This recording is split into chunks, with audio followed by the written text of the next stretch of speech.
Ooh, that's so loud.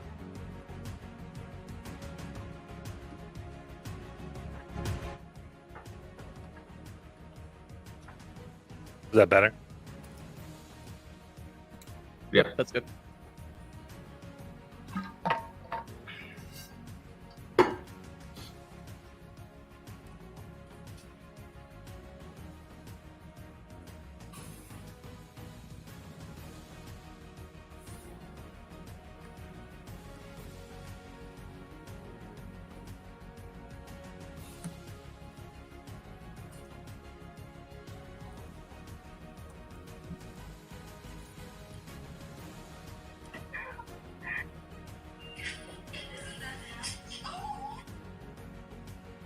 All right. Hey, and good afternoon, everyone.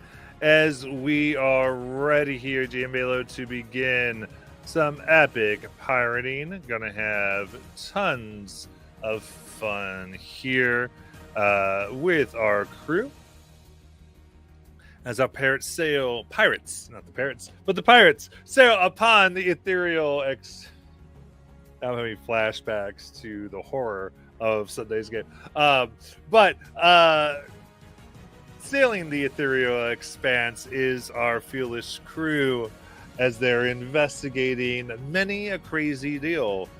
The people that are oleanders, known as the Asher Emergents, are an interesting group of people who spring forth essentially into full adulthood from the ethereal sea itself, rumored to be made up of souls of those long past, kind of melded together by the magic that is the sea and the ether into new beings. And as such, their place in the world is much discussed, as they seem to be the only natives from here, but also they seem to only have occurred since people began colonizing the ethereal sea.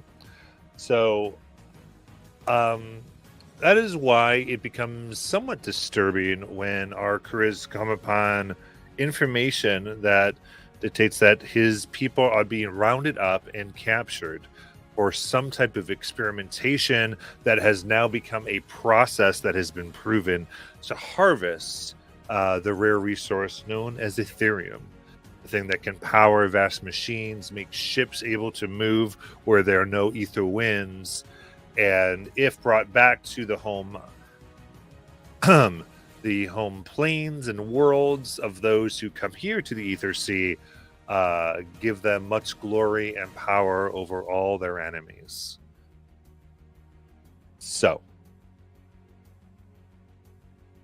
after discovering this knowledge, our crew has kind of become a little of a goodwill quest, wanting to right this wrong, in a sense. So they did get paid while getting the initial information, but ever the pirates have gotten word of treasure and items that could be found along the way, and are deciding whether to decide to go a little treasure hunting before they move, try to find this island that supposedly carries a lot of Oleander's people, whom he has really no idea and has never met. So, upon Port Kylo is where we currently are. Before we get started, remember you can go ahead and give some of that sweet inspiration in chat to help our peeps as they sail the dangerous ether. So, with that, we will come in and begin to tell our story. So, Port Kylo is still very active. People going to and fro. Port Kylo has the almost good fortune of lying in between the two major pieces of the powers of the Ether Expanse. There's the portal by which those of the Erisian trading company come forward, and there's the portal by which the Carlane Empire can come. And those two islands off in the corners of the expanse and kind of smack dab to the south and in the middle. I said south, shouldn't have said that word. It is a planar direction. Is the little island of Port Kylo that was discovered by the Arisians and is generally secured by the Carlian Empire. And though these two forces compete very much, here they seem to have a neutral stance where they can do trade freely with one another. And it is this place that our pirates have negotiated with the Cistern ship, turned over a prisoner, and picked up a navigator. Or whatever they choose to make her do. So, what we have here, you are currently in the tavern, and what would you like to do?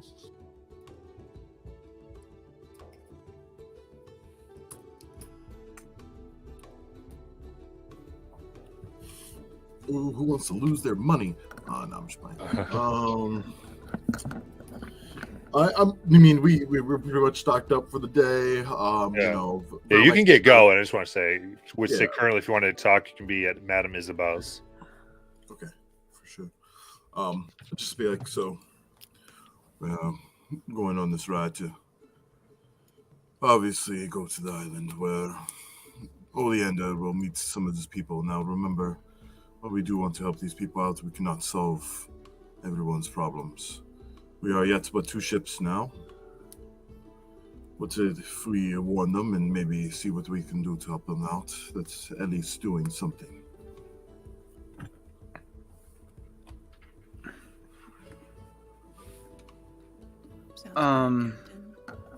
Yeah. Over the out of character, we were planning on getting more nameless crew. We just didn't have time last session. Oh, yeah, we can do that. I believe, the escape. Yeah, you can do that for about 10 gold each for the month. How many people can we find? Let me see. About 12. Cool.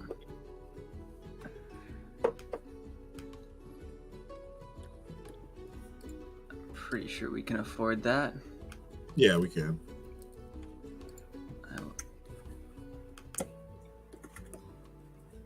All right. Do we want to fill up our crew and then put the rest on the other? No. Give them all the 12 so they can be at 28. Okay. They have one more than us. Yeah, that's fine. They also have like 2 named officers compared to, our full ship. Several. Yeah, exactly. Oh no, we're still missing a first mate and gunner. Yep. Oh, also, I said it last session, but as you guys see Saro again, now he looks significantly older. It looks like he's 11. His great sword on his back that used to just be like how a child, like if you drew a great sword when you were a child, it used to be like that shape, like no defining details to it, anything. Now looks to be like a bit more like defined, has like a curve to it. It's getting some like golden and blue details on it. And he also seems to like, when he's like kind of holding it and like playing with it, and he seems to not have as much trouble carrying, like no trouble carrying it around anymore.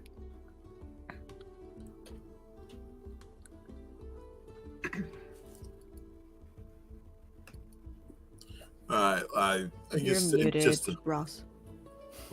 Yeah, go ahead, Ross. I know that you had that in your mind.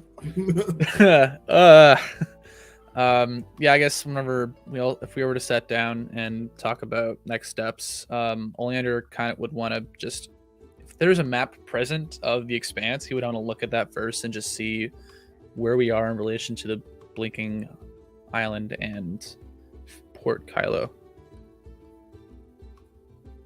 Okay. I think you have that in your Discord, right? Triple check in. I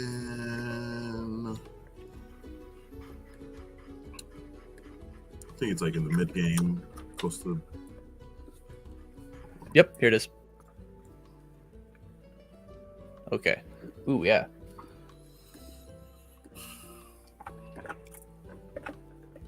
Do we know who is in charge of the Wind Crown Islands right there? Because, Wind like, Crown yeah. is the Erysian Empire. It's the Erysians. Oh, we shouldn't have a problem just sailing through that, should we? Yeah, there's two. There's a lot of wind lines coming from there, right? There's so far as I know, there's one that goes directly through it, up till it hits Wind Crown, and then that's about. And you'd it. have to figure out how to find them. You'd That's have to true. navigate. So it is far enough away that it's going to be a hard navigation. Right. But yeah.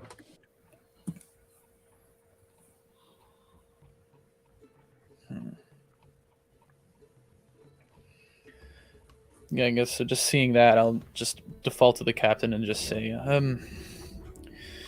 I do want to help these people as much as I can.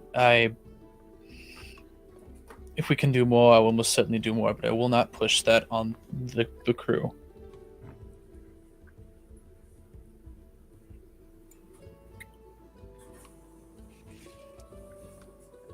Oh, we'll speak up. I don't think any of us would mind doing a little aid, but of course, some benefits would be good as well. Well, some goodwill here and there is never not bad.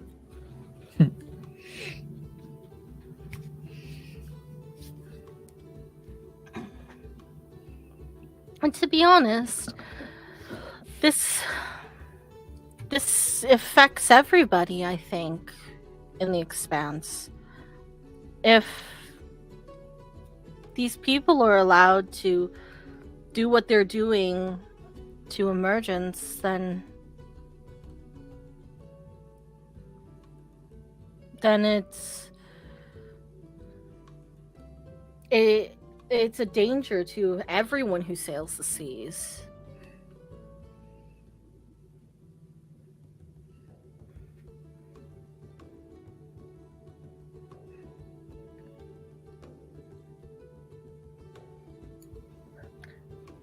So I don't believe that any of us are opposed to it. So. And again, I did know we heard something about treasure before. So if that coincides with the path, we can always alter that and get through in one trip up. The mention of treasure just perks the ears of all guys. Like, treasure's good. Treasure's always good.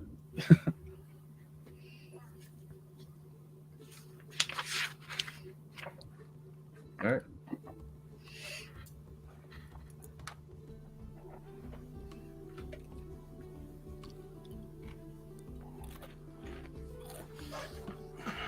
What do we think? I mean, if we're all set, I think we're all good, right? Do we know where the treasure is, or a rough idea? I can't remember. So you think there might be? He mentioned a treasure upon the island. Gotcha. Okay. Find it. Excuse me.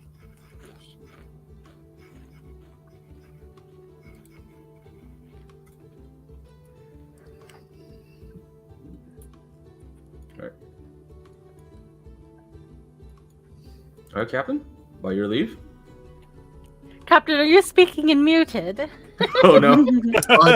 No, sorry. I thought everyone was all ready to go. So I mean, I kind of was like, all right, well, when everyone's ready, let's get on the ship. And then he's already on the ship. So. Yeah. All right. Yeah, I got nothing. Yeah, all good. Okay, so you want to move forward from this. Good. Oh boy. Time to do some checks. Yeah, so you all set for your stuff? My proficiency plus rank. And it's charisma. Because I'm wayfinding. I'm tapping in and thinking and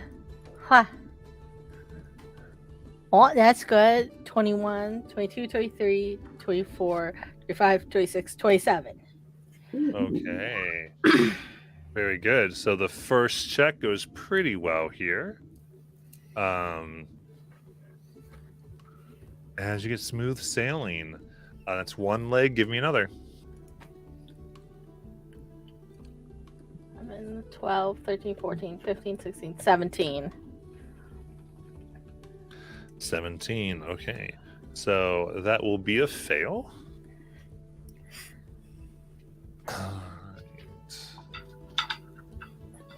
We can auto succeed if we want.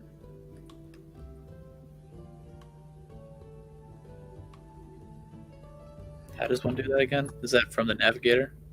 We can. Navigator ranks before for a journey. So we have 3 ranks, so we can do it 3 legs.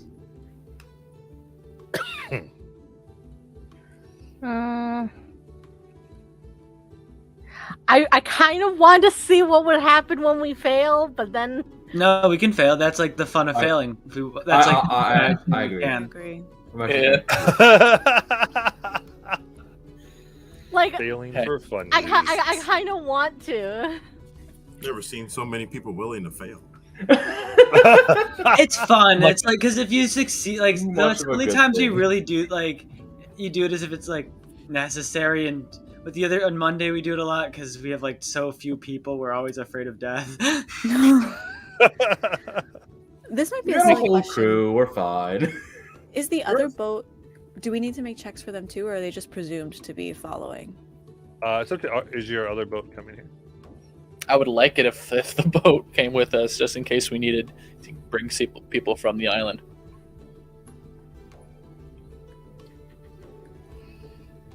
Okay. That's good. And yeah, you can definitely do that. So you have both ships, basically. Yeah. That's good. Just remember, the mass cruise is not going to be a lot of people you can necessarily bring ever. So,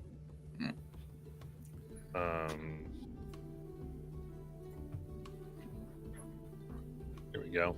All right, then. All right, let's find out what happens upon your thing here.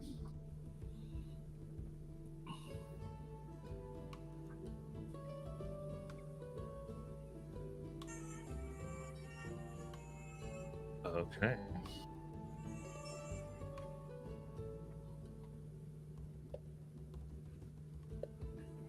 So as you move out upon the sea,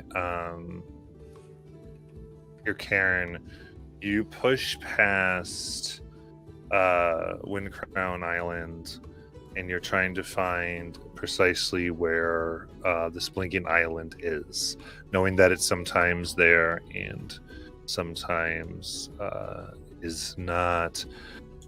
And about a mile away, you feel the pulses in the ether around, alerting you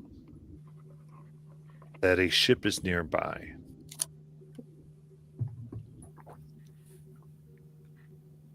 There's a ship nearby, Captain.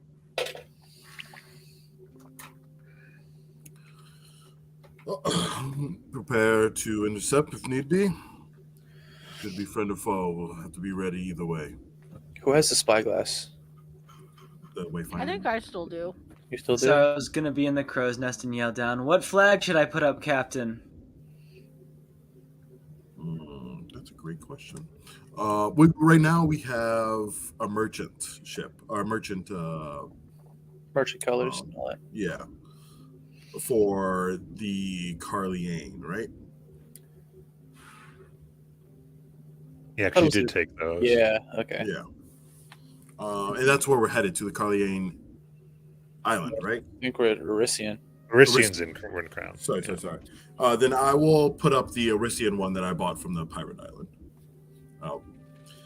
I'll climb up there and give it to Sorrow.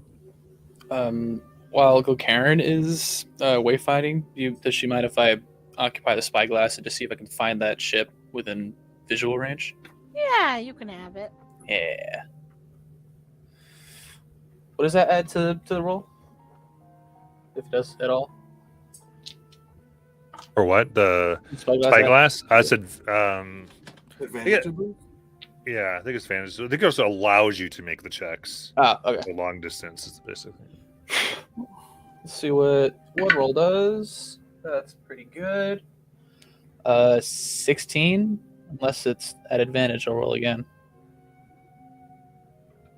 So you see a large brigantine ship that boasts a hull of reddish wood and crimson kissed metal. On the side is the name Seek No Further. Well, that's not ominous. I'm just going to put it down from the captain. It says, they have clear instructions not to get any further from them.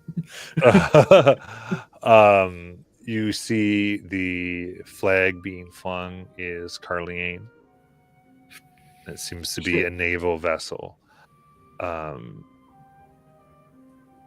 You are able to see from this that they have spouse spun rigging. Mm.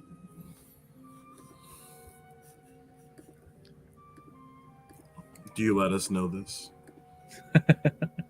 Oh, yeah, absolutely. And so, like, I'm like climbing back down. I'm like, on second note, Sorrow, hold that. I was like in the middle of tying it, and he'll just like rip it off. They're like, but they've got a spyglass too.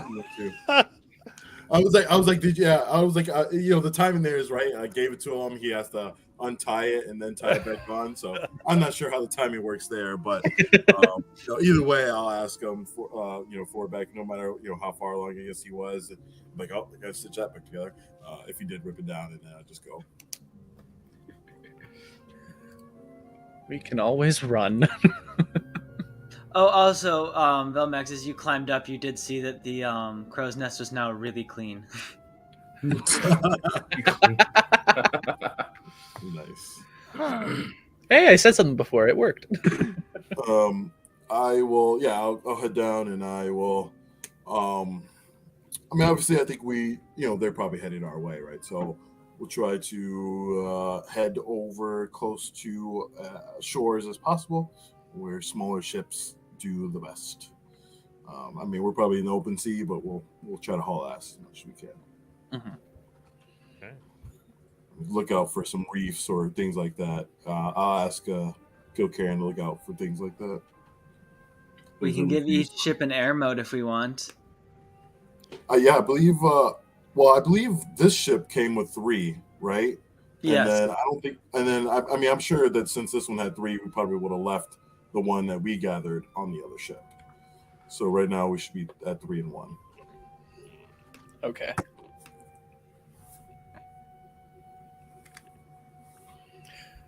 Also, we do have the other ship. I don't know if they have an Arisian flag on their ship. Oh no.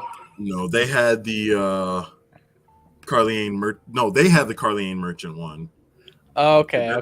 They had the Carliane merchant one. We had the we had the Arisian one, right? Because that's the one that Matt said that that doesn't mean they're not at war, right? We were like, okay, that's fine, we'll fly it, That's true. So yeah, we had the Arisian, and then the other one had the merchant Carliane. Okay.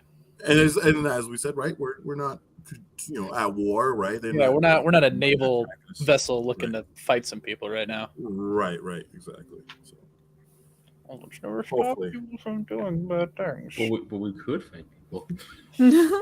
Right. I mean, they're clearly a bigger ship than us, right? Like, I don't sure. know. I don't know the classes of ships. So they would be of medium size. Right. They're the one right above schooner, right? Yeah, okay. Brigantine is right above schooner, and then it's frigate. Ooh. So they have, unless they have any, well, they have spell spun, so that means, that means they're immune to effective chain shot, but we don't have chain shot. Correct. So they you know, have an HP similar to ours unless they boosted, and we're just as fast unless they actually faster unless they boosted. Mhm. So And there's 2 ships. I have 2 ships. but I'm thinking everyone believes that this is Tokyo Drift, so everyone's boosted. So I believe. Passenger seat just all NOS tanks. Doesn't matter how fast they are if we're heading at them. All right. So, are your ideas here is to avoid? We're gonna try to avoid as much as we can. We're not gonna try to, obviously look menacing. We're trainers. We're just trying to get to our next port. I need you to talk like that if we ever get boarded. I have a crate full of dates. Have you ever had bacon wrapped dates? Bad days. Okay. So seeing the large ship, you begin to turn your fleet to give it plenty of room. No flags are shown, and your spyglass, you see that they don't seem to pursue, but they are dropping. You see large metal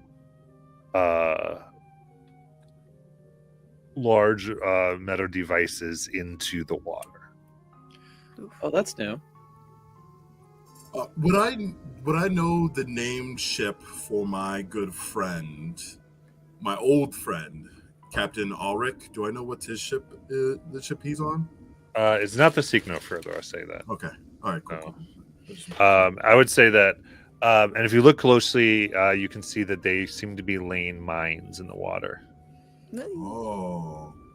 I'll have whatchamacallit note that. Like Gil Karen, like I'll be like, oh, like note this on the wayfinding sheet on the chart. On the star chart. Yeah, on the chart. Yeah, exactly. You have a rough idea. Look at the stars, chart it, and let's go. Oh, very neat addition there, Matt, with the Earth word. Oh yeah. I thought you had done it, Jalen, because it was like on your It was on your screen, yeah. Yeah, and I was like, "Wow, cool, Jalen." No, I just have it on a piece of paper. Yeah, no, I put that in the. That'll help me so much. Yeah, well, I forget what the thing I said for it. All farts are, I don't know. All farts emit something. Emit wind or something. Oh my goodness. Okay, so in that case, it's actually they seem to not mind, and you push through. Makes you do 2 legs of journey here, Sorrow. All right. I can never remember how much grub we consume, or grog. Per leg? Yeah, is it like I think it's either 1 per leg or 1 per journey, but 1 per journey doesn't seem right. Okay, it's 1 grog per leg, yeah, because there's an ability to get it for 1 per 2, and that only works if it's 1 per leg.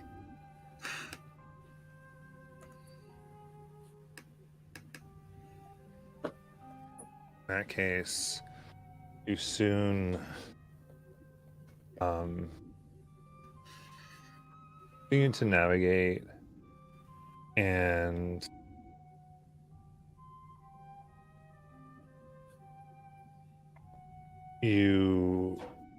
the ether here gets wild, starts to buckle and push the ship. It becomes a challenge to grab the ether winds while at the same time going against tides that don't necessarily not corresponding to wind. It'd be coming from another direction entirely. And sorry, I was just like another force is generating wind type deal than the regular current. right, so the Occurring the Ether Sea is always weird at best. Sometimes not there because right now you've got the portals from the elemental plane of air flowing through, and now there are splashing waves that are emerging from random directions, are not consistent with the storm itself or with the weather.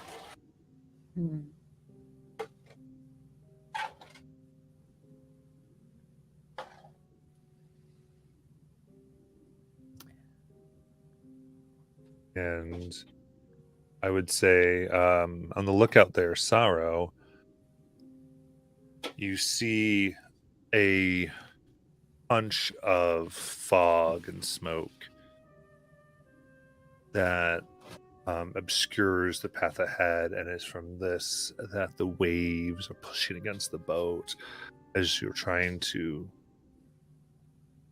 push forward and figure out where to go. Currently, how do you want to proceed? Does seem to be the direction.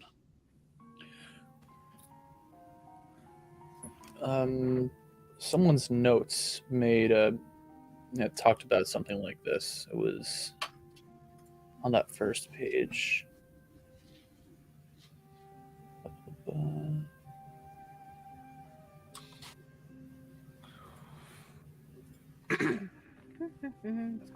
Scrolling.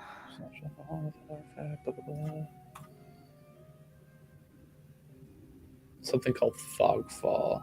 That was always be sure to be on the water before fogfall. Only sleep when the albatross. Is this like looking at the notes? Is this like the same?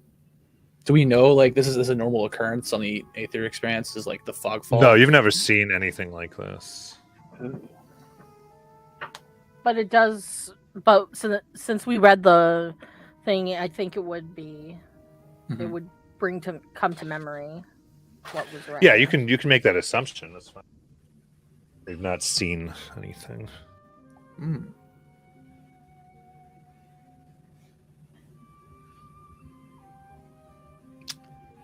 I think with these like the winds and the currents sort of being competing and this fog upcoming, I think Wabu is going to I mean, he doesn't sing, but I think he's probably going to start kind of like going around the boat and sort of just laying down a beat so that people can stay in the same rhythm even as the winds and the currents are kind of not agreeing to man the boat. And he's going to sort of like drum his chest and drum along the wood of the ship, and he's going to give bardic inspiration first to the Wayfinder, Karen, and then, like, if this takes some time, would give another bardic inspiration to the helmsman, Olga.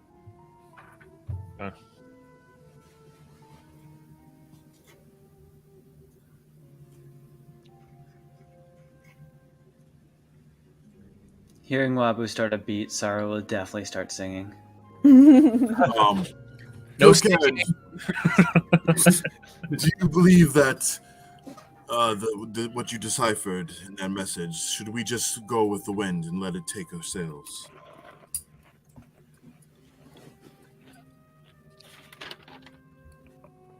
I think so.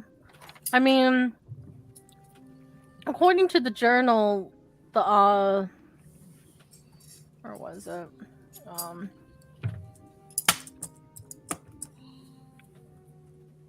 It's like I'm trying to find the exact wording of it. First page, I would say second half of that paragraph. Middle, actually more the middle, after the in bold albatross. Yeah.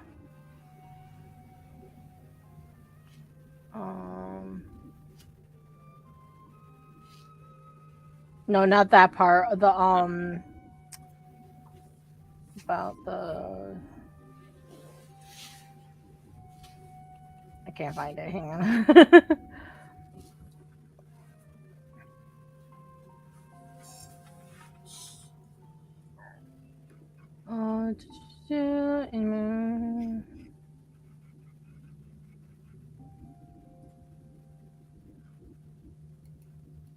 I think the fog fall is going to affect our memories. And that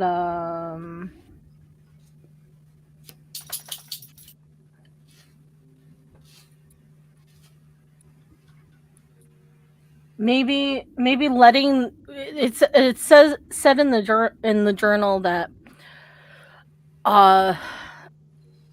whatever it was that was being kept by the leader would only be relinquished to whoever had the passphrase, and that was the passphrase. So I don't know if both are connected or not.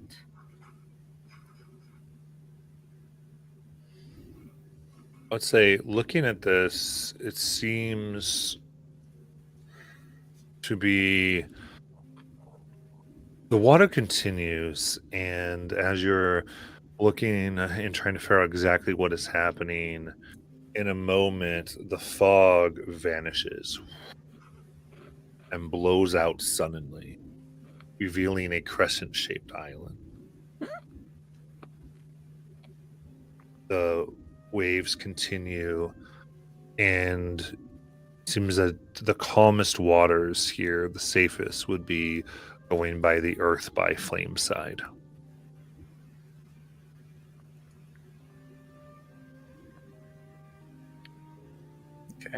Okay. Not so hidden anymore, island.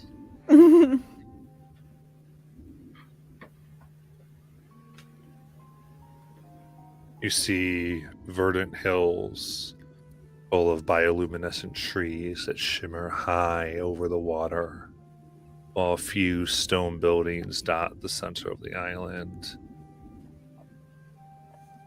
See already that the black sand beaches sparkle.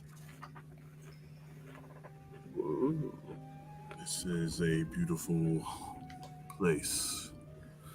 I rarely see an island so green and ready for life.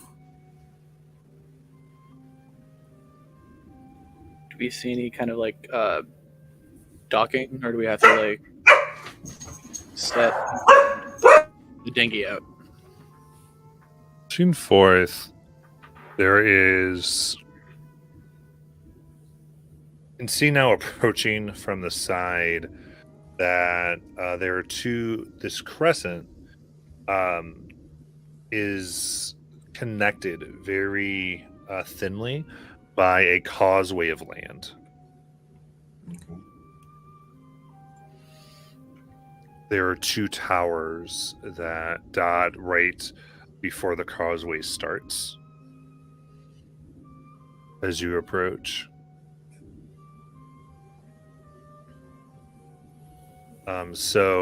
And you can see from here, I'd say that there does seem to be like a dock. There are docks and a village, but none that connects to the through sea. The causeway essentially makes a piece of the sea central in the island that does not connect to the rest. Gotcha. So we'd either have to take a small boat over, or go on the mainland and walk over the natural land bridge. A small boat won't even go in. It's like just land. I Well, see what you could, if you had a small enough boat, you could lift and carry over the causeway. You could theoretically do that. Right. So I will throw down from the crow's nest the foldable boat we found. Oh. That's right, yeah. Like, we could use this. Well, I think that is great thinking. Let's do it. And I'll we'll flag the other ship down that's with us, let them know what we're doing, and just tell them to watch the ships, right? Sure, they're gonna be more on guard.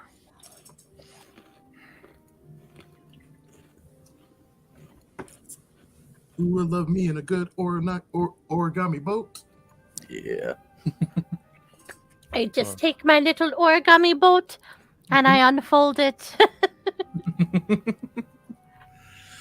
Ooh. Ooh, Okay. I see. Ooh. croissant. Yes. Damn, that is a nice croissant. I'm actually just about to make some croissants. So this is I have a question though, Matt. So this origami boat, it does its special command word, is it like something I can choose, or is it something Yes. Chalene chose? When you attune, you can change it. Oh, But awesome. she did choose Naja. Oh. Aw. toxic life is still toxic. I know. Yes, it is. Yes, it is. It was like Not you champion toxic people. I'm not champion. No, but I'm Not just saying what the you. characters are doing. Talking about Molly talking about aw. it just makes me sad how like mean she was and stuff. She still kind of cares. Not really, but kind of. I don't know.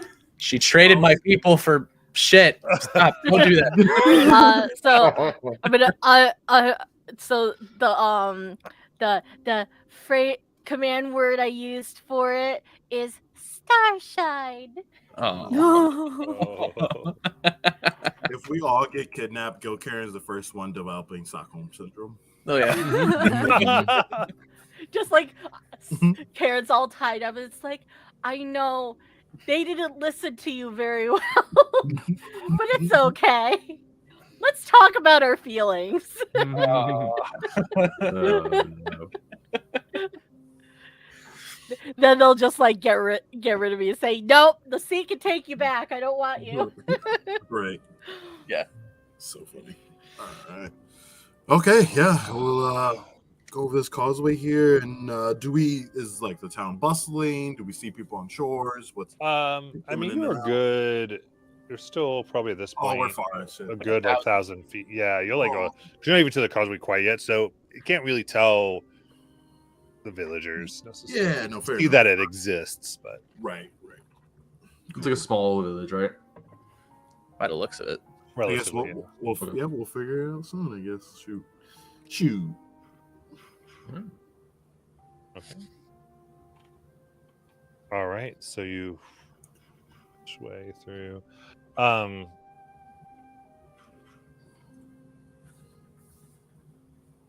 excuse me.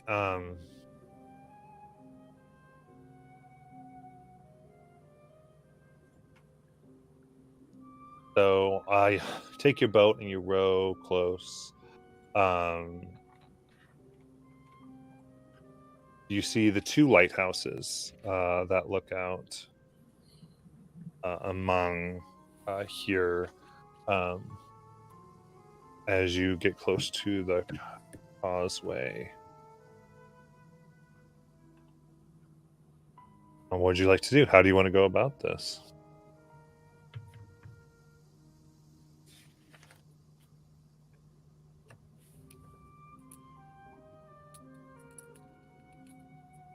I think once we hit landfall, like, is that like we've reached, like, we got to Yeah, you're approaching and getting to the causeway. Okay. I I just want to, like, I think Oleander will just look at the lighthouses and just see if we haven't already been spotted yet, if there's any, like, anybody manning them right now, just that they can easily just wave at and just get their attention. Yeah. Olga will look at like the shore when we're getting close, just to see if there's any potential dangers as we land or beach. Okay. So you push up onto the causeway. You see this black sand with scrubby grasses and these very tiny blue flowers that have this vibrant color. And a very nicely made black gravel pathway that runs down the center. Obviously designed for easy travel. This bodes well. It's I quiet. will say, if you're interested, you can make a survival check. Yeah, I'll take it.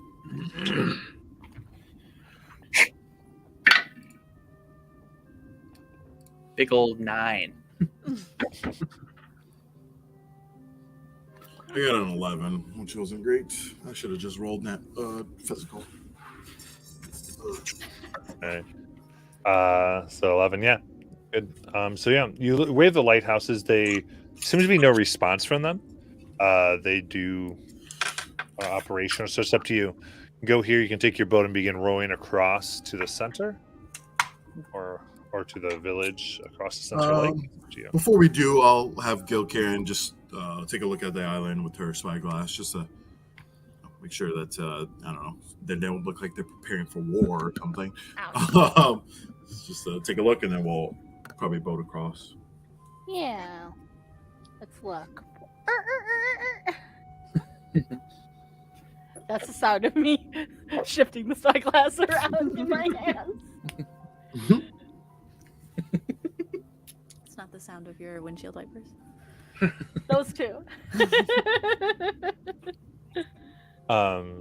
Yeah, looking, you see from here you can see some people going back and forth, doing their daily business, all Asher emergent, from what you can tell.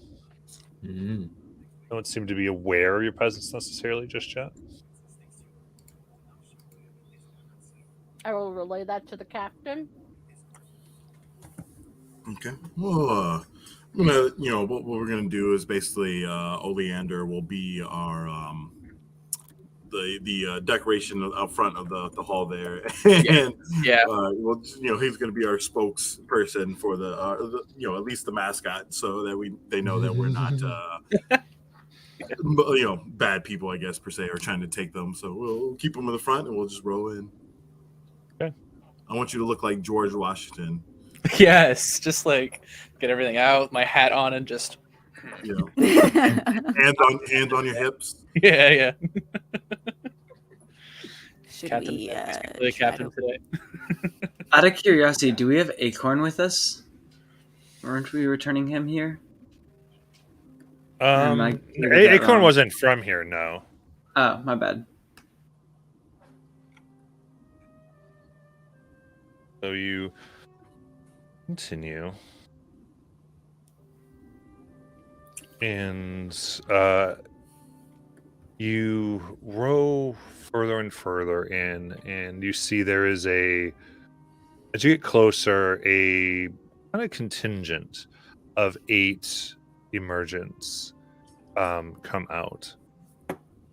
The faces are neutral, not smiling, staring directly at you as they walk quickly as you let the waves carry you in.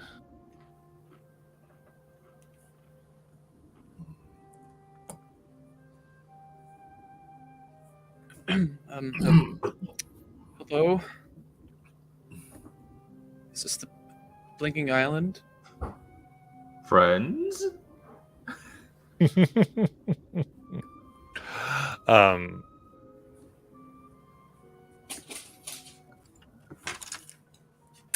see them here, and dressed in simple linen jumper and sandals with the thickest forearms you've seen in days. An Astor emergent with 2 long purple braids makes a gesture of welcome. Well met. Sorry, she's going to speak as she does it. I am Erenonda, and we are the keepers of consciousness. Welcome to the Blinking Island. The others murmur almost musically. Marianda breaks into a smile. Now, quick, what powerful and mysterious object are you looking for? Honestly, we have came here for 1, our friend to meet his people. 2, I'm sure that you guys are aware of possibly the kidnappings of people like yourself, and we came here to discuss the matter. Hopefully we could help you in some way. Of course, we've heard of treasures and things here, but treasures from people who are deserving of the bare minimum to survive. I wouldn't want to take anything that is valuable to them.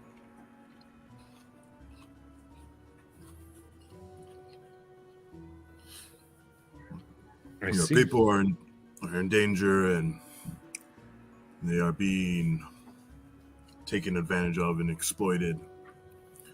And they will continue to exploit no matter what, as long as they can get power.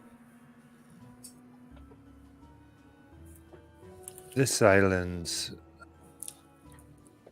is a safe haven for our kind.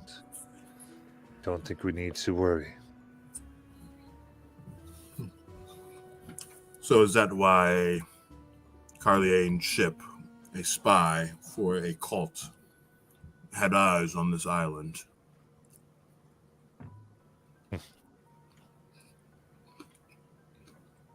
Even if it would be, I think, hard to take us here.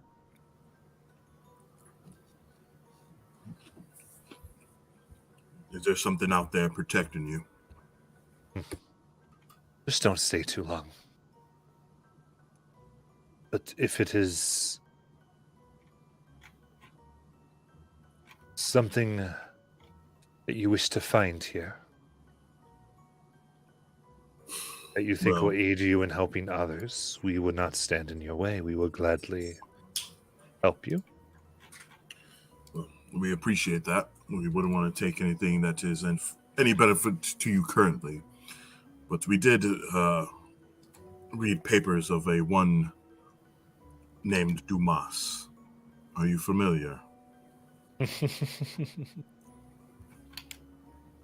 Yes.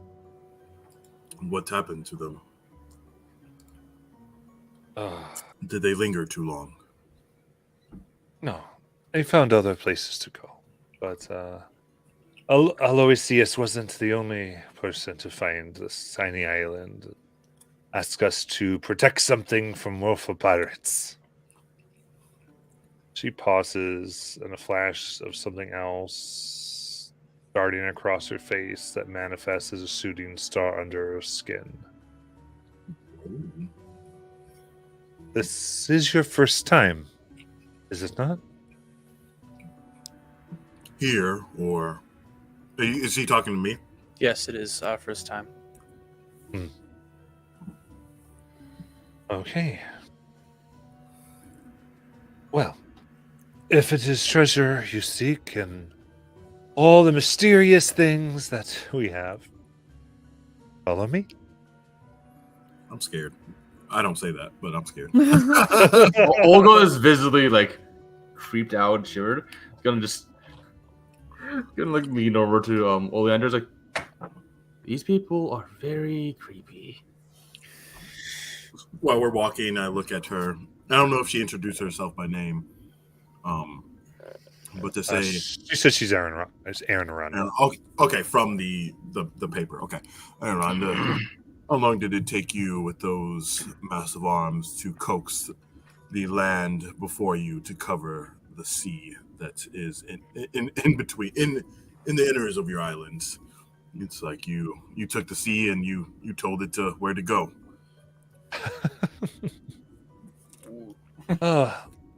I was one of the first ones here, yes. I told others, and we made our home here. It was through work, but work in progress is very hard here. I can see. It is worth it.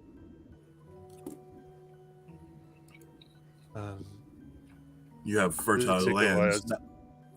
Not that any of you, I believe, need to eat from what I've learned from my friend here, but your island seems to be billowing with life.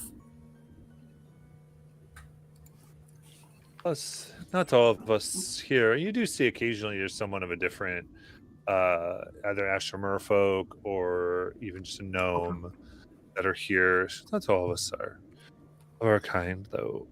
We welcome everyone if this is the existence they wish. But it's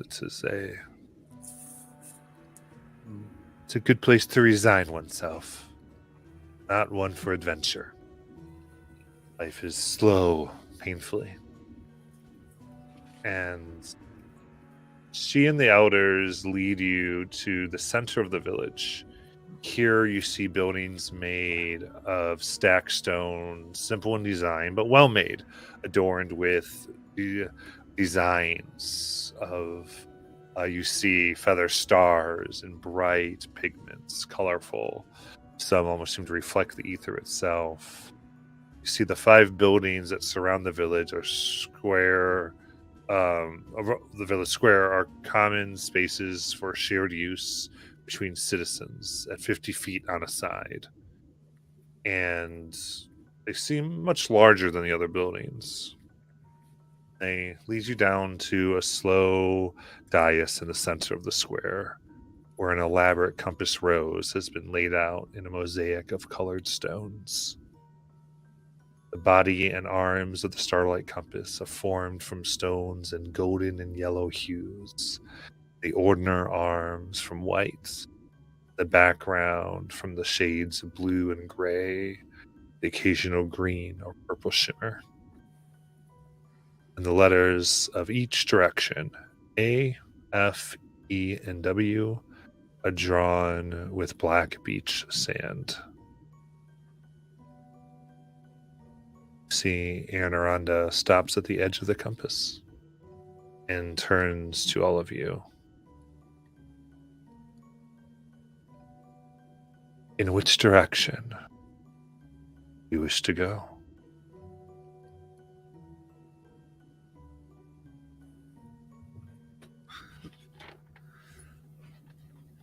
What's our phrase? The wind knows the way. That's the phrase. Got it. I'm helpful here. Oh, windward? It seems like Airward? it is the wind knows the way, so we'd like to go airward.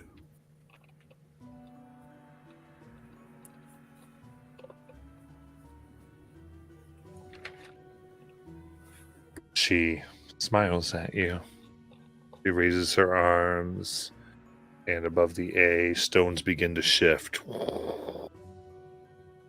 And a large wheel, a little dirty, but no worse for wear, sparkles like the stars, emerges and rests upon rocks.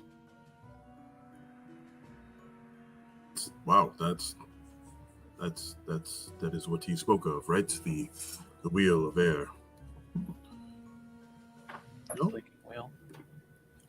Something like that.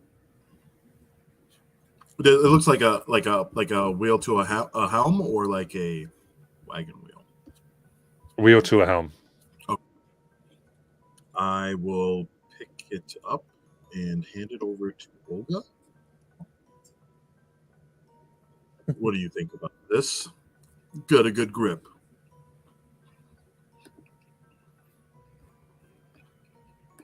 You're muted. Gonna lean and whisper towards the captain. Captain, I don't know if we should be taking anything from here.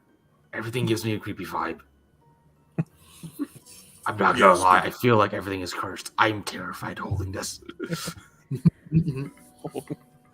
Well, As you all do, it seems like this Dumas left it here. Not sure for whom, but I trusted these people to keep it from the people that didn't deserve it. I like to find myself quite deserving. Very, very well. Gonna just look at it. Don't get any weird vibes from it. I'm not trusting anything here. I mean, you grab it. It has an aura of power about it. Ooh, okay. Yeah, I'm not a wizard, so I can't identify. Oli with any kind of arcana with knowledge will try and just see what is coming off of that wheel right now.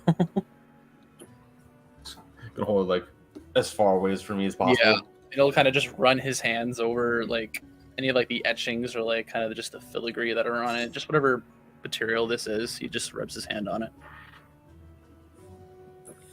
Okay. It's beautiful. It's terrifying. It's both.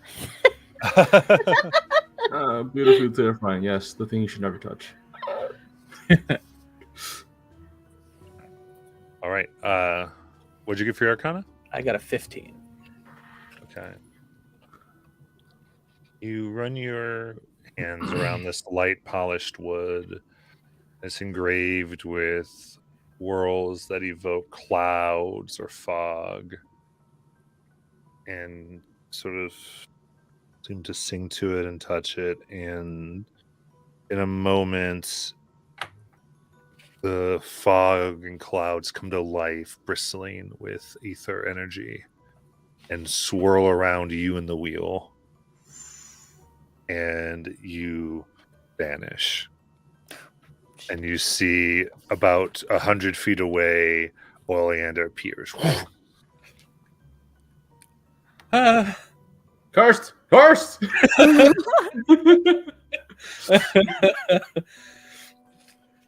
Guys, and I run back. It's quite useful. Yeah. Oh, Now you're saying that it could do this to an entire boat. I think so. I take it. All right, we'll keep a close eye on this one. Okay. As you are kind of doing this, she goes, and there's a little bit of applause, and done your homework. And she'll cross to you, Oleander, kind of leave you to a side. Just wanted to invite you to stay. Oh.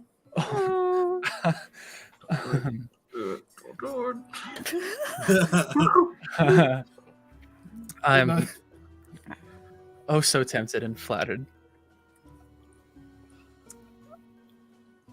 I would also feel like I would have done this crew a disservice have I left them without my services. I've grown really attached to them. I have a place with them that I didn't think I would get, and leaving it would just feel empty. Understand. Know that if you wish to come back, you may. This is a place for our kind where this world seems to not welcome us. And a haven for all those of emergent blood. Of course. And if I should ever find any more or longer travels, I'll definitely direct them back to this haven. It is a blessing from the gods. Indeed. She looks a little sad, but she nods and just Leave them wanting. It's okay. If he leaves and comes back and I see that she's sad, I'm like, it's okay. You can have the life you always wanted, residing in a home with a beautiful woman after we finish. I'm just trying to embarrass him. Not that he blushes, because he's always glowing in some way.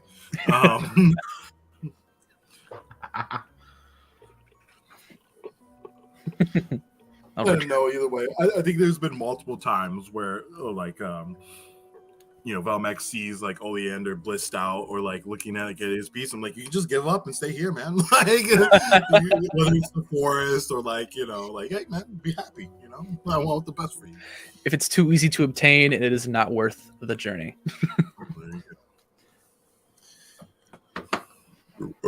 Excuse me.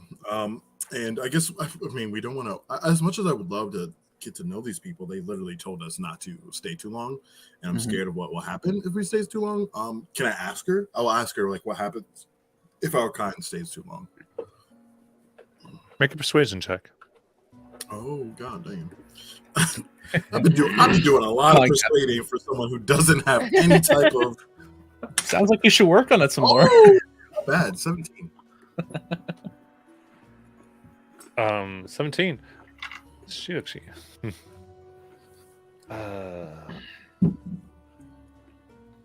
And as you ask her that, quite suddenly the clouds grow very dark and the sky black. She looks up. Time's going by quickly. It's not good. If you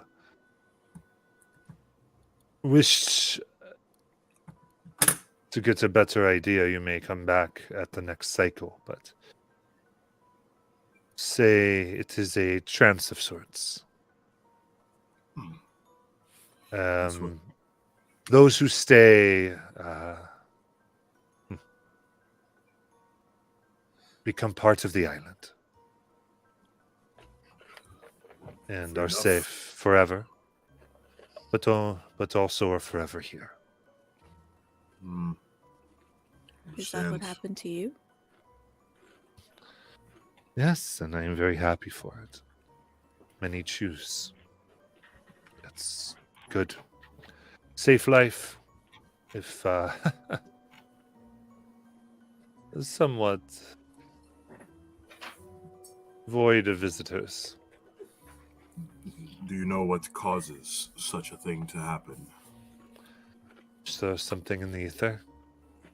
The fog comes in, and we are barely aware of it. It's like falling asleep. Hmm.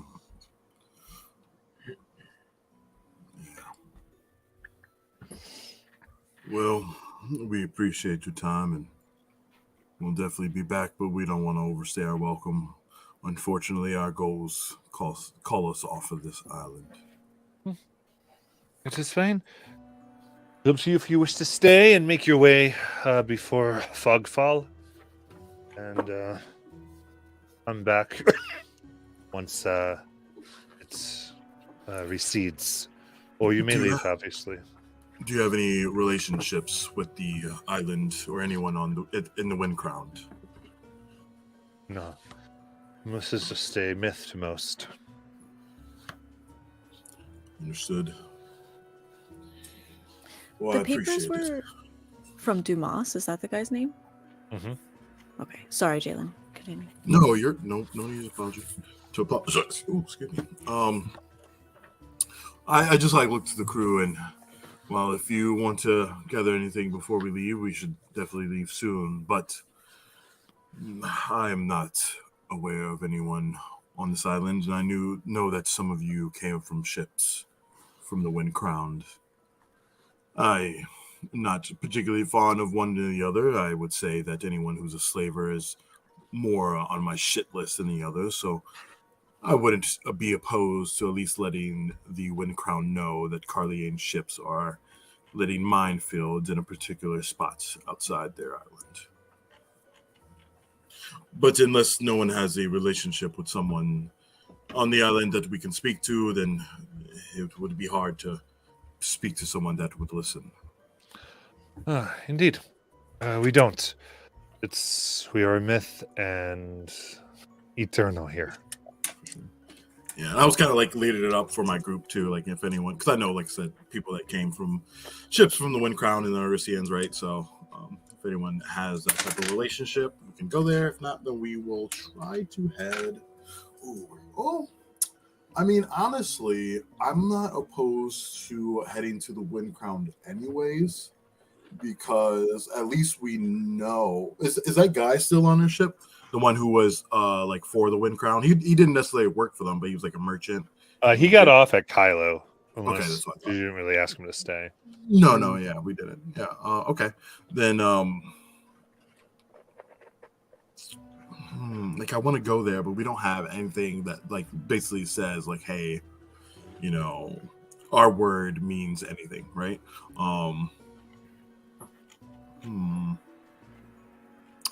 But it wouldn't be a bad place to stop, anyways. We should just go there, dock at some place in the Wind Crown, get used to it. I've never been to the Wind Crown. I don't know. I mean, maybe some of you have, but maybe we can get an idea of what they're dealing with, and if we can talk to someone who has any clue or any authority that we could tell them about this slaving thing, and of course the bombs and all that, just get our in, right? We're trying to look for an in.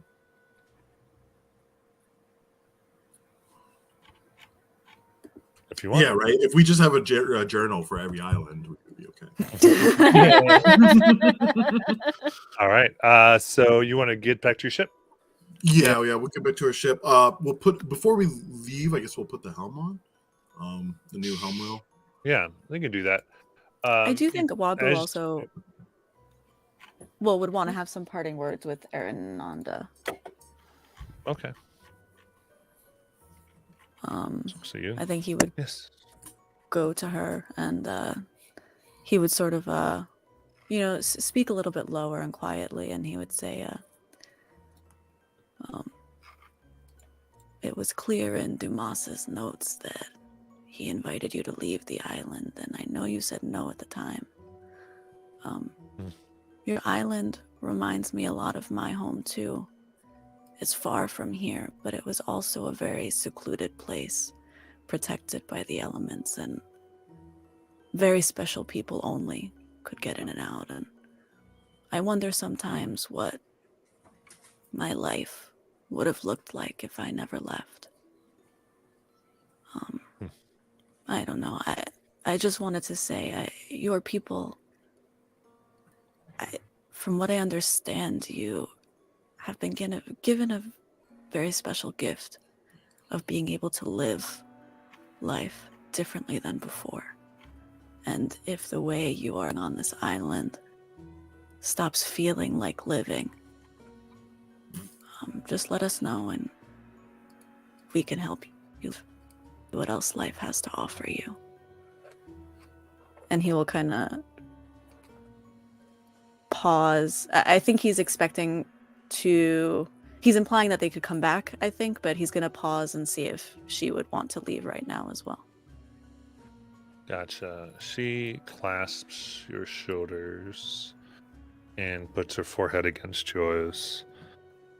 Thank you for your offer. We are here by choice, and any would ask to leave if they wanted.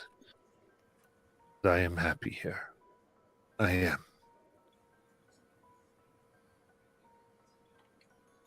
Should we wish to leave? Yeah, go ahead. Okay. Blink if you need help. It's a 22.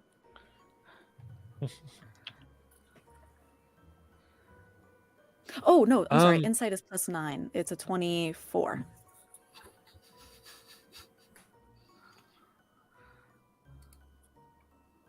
Did you get the Wordle for today?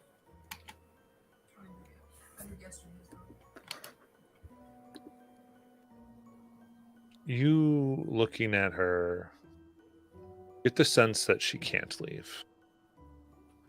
That no one here can leave. Do the trance. Oh, Robin's frozen.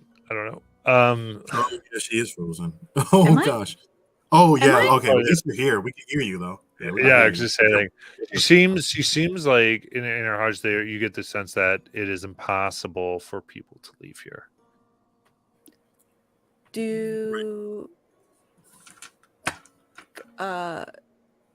Okay. Can I tell if like that's okay with her? Seems it's something she's accepted. Gotcha. Other- Okay, I'm gonna. Yeah, just it is what it is. It's a force of nature. Right. He will put his hand against her cheek and say, some people value happiness, but for some, peace is just as good. And I wish you peace. Peace as well. And love. And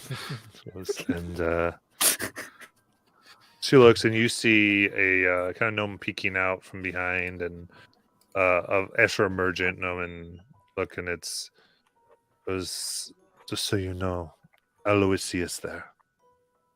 He is here, and he has found his home here as well.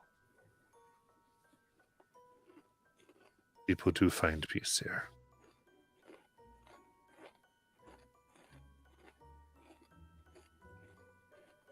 Excellent. Great. Well, thank you for your time. Your hospitality is... there's not a lot of kind people left out there on the sea. Very good. I'm gonna try and restart my internet. As you begin to, this conversation ends, and it seems like the ether begins to vibrate, as does the air. This constant, very low key, and it's continual. They don't seem to take any notice.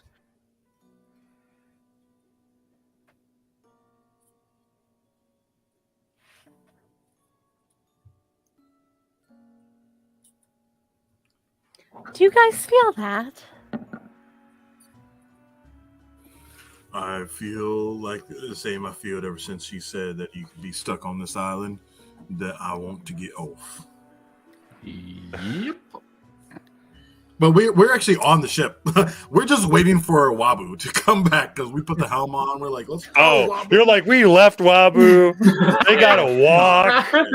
I'm kidding. We didn't go that Wabu can far, swim. obviously. We'll We're go kidding, back Wabu. reluctantly on the. It's like you left your Oh, child God. at a store by mistake. Happens to the best of us, Ross. Okay. I think Wabu, as he approaches and he feels the change in the air, I think he's going to be playing a little beat and using counter charm as he boards the boat. So any friendly creatures that hear me within 30 feet have advantage on saving throws against being charmed.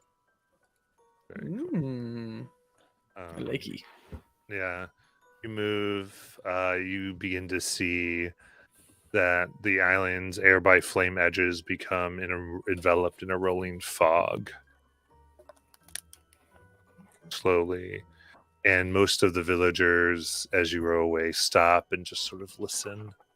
Look like they're listening to something beautiful. Yeah, bro. And as you're putting the wheel on, the fog envelops the island. Yeah. I don't want to end the campaign getting caught in some fog. So Yeah, you're out of the fog, because you took your dinghy or your little rowboat, so you kind of got, if on your ship you're out of the thing with the fog. I think The Wabu would Z-boat? sort of good, Robin, find good. himself next to Oleander and just kind of be watching the island, and he'd be like, man, I wish I knew what they could hear. Oleander was just like looking at Wabu, thinking the same thing. He'll take off his hat and kind of lean over to see if he can hear anything from the island at all. No. Oh. Just the ocean. does the boat need to attune to this helm? Nope. But I just went ahead and gave you the blinking wheel in mid-game chat. Ooh, scheisse. Here we go. Oh, wow. Let's see. Teleport the entire ship over short. Ooh. 3 squared. That is so amazing. Oh wow. Cool. I'm never gonna be afraid of anybody. Do you want to go find that ship?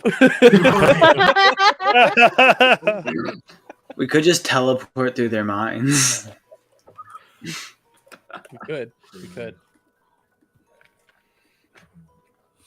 Well, I guess the used wind to- crown. Only use once until the next dawn.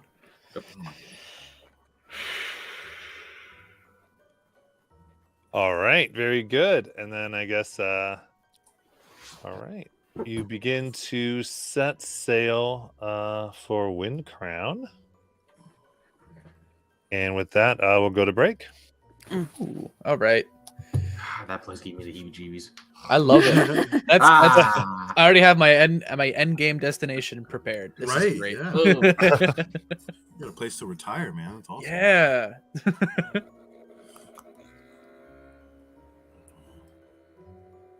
All right. I'm trying to try some of this Arisian cuisine. I hear it's so good. Cool.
All right. Let's get on back.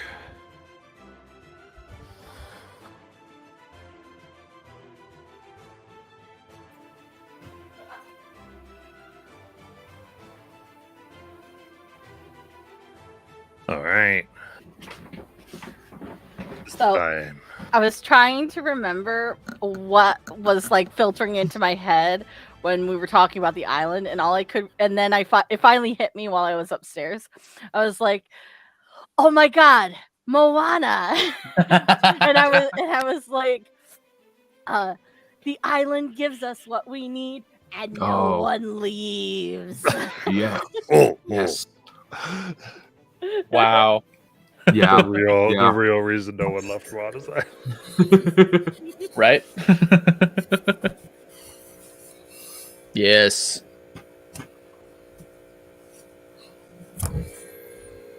Whose mic's farting?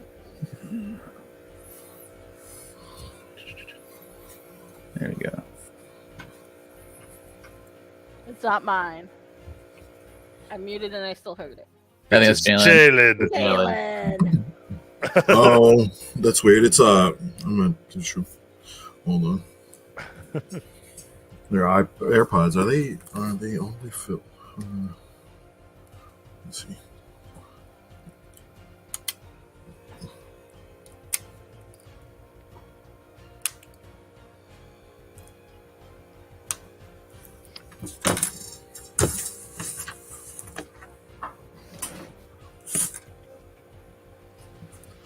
Yeah, I'm gonna charge these other ones. Okay. Oh shit, you guys can still hear me and talk. Yes. Good thing I wasn't talking shit about Ross this time.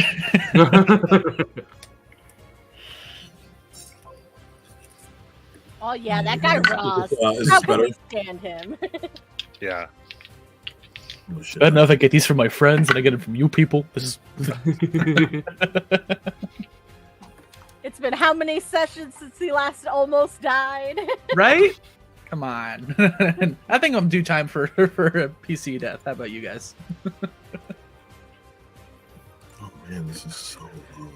Cracks knuckles, not on my watch. I have a +5 on saves for everyone who stands near me. That's why Cassius was the best. He was too good for the campaign. I had him leave. That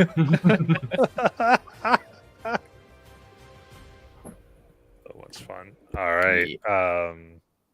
Very good. All right, then you're on the ship. You've got your blinking wheel. If you want to give me a nav check to get over to Wind Crown, it's not too hard. Okay. 20, 21, 22, 23, 24, 25, 26. Very nice. So that'd be another leg of journey, and moving to Wind Crown Island is essentially an entirely different. You look here, and as you approach at dawn, the sun rises over this large island built up to be almost an entirely massive city. Buildings rising high. In the docks, you see thousands of ships.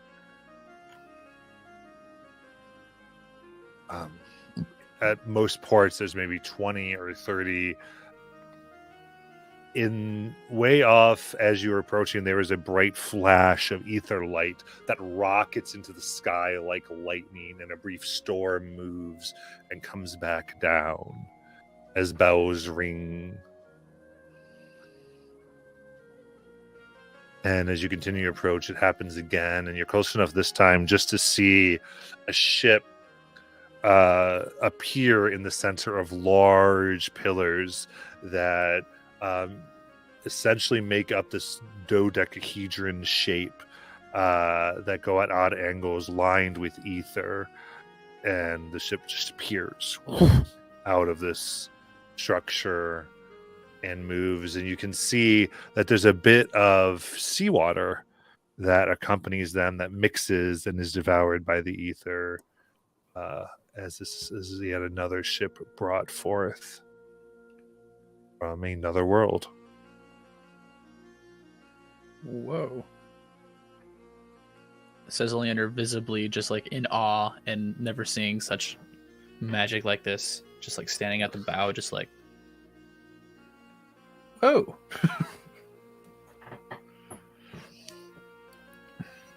This is why they're one of the big guys up in the Expanse.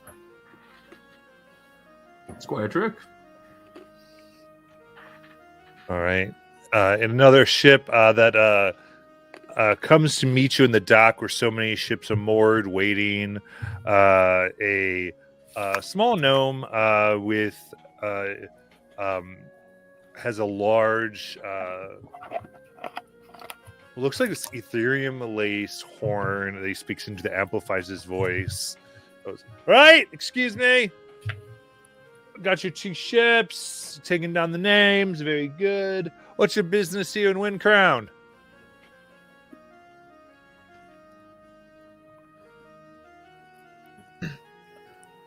Just coming to port, resupplying.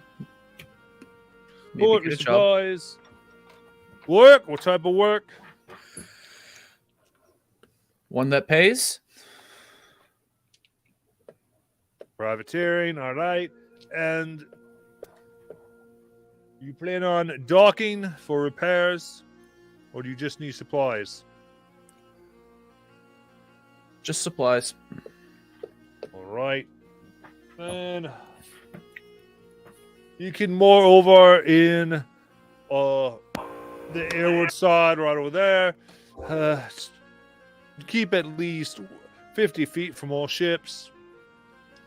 You see there's just like kind of this somewhat equally spaced group of ships just sitting there in the water.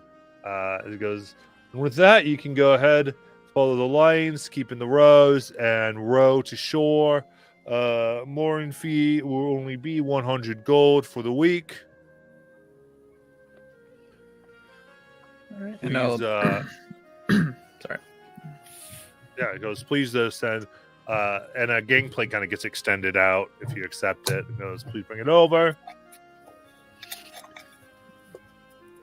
Yeah, we'll get Sorrow to hand that over. Does it still sound like shit, or can you guys hear me at all? You're good. You're good. Yeah, you know. Yep. Okay. Whew, man. I have the worst luck with the audio this side of the Mississippi. Oof.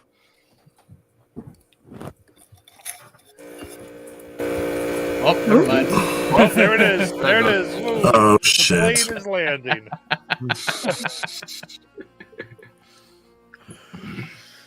Oh boy. All right, yeah. So yeah, 100 gold from the, I would say from the ship's funds, and then we'll taxi. Brings it over. As it brings over, he quickly takes out this gun and fires it at your ship, and there's this blue burst, and it's marked with like the symbol of the Eurysian there on there. All right, that should expire on the week. Happy times. Happy times to you, friend. Walk back. And then, right, go to that one. You can't let him get through. They gotta pay their money. I yell that to Olga, who's at the helm, and I'm just like 50 feet from forward and back. All right, lads, take it in salt.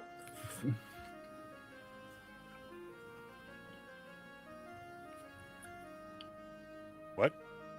You have an expensive. I don't know. Well, Jalen, what does that mean? I think make use of our time because it's expensive to be here. Yes, yep. Okay.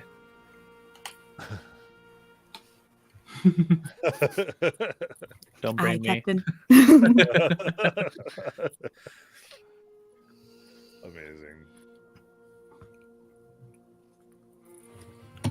All right, All right, so what do you and want? we'll just dock the ship. Stop the ship. Yeah. I can have a look Just around. remember, your ship is moored, so just to kind of, so you have an idea here, you would take your rowboat over and kind of dock the rowboat in a place, Mhm. and just so you have a clear idea if you would make any escapes or something, what situation you may be in.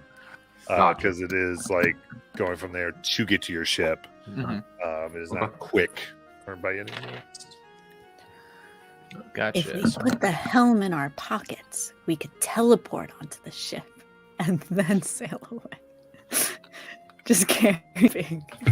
The helmet is on back of all those back the whole time. It's like it's like doing a bike lock. and then It's just, a like, fancy shield. Yeah. It's Olga's fancy shield. Amazing.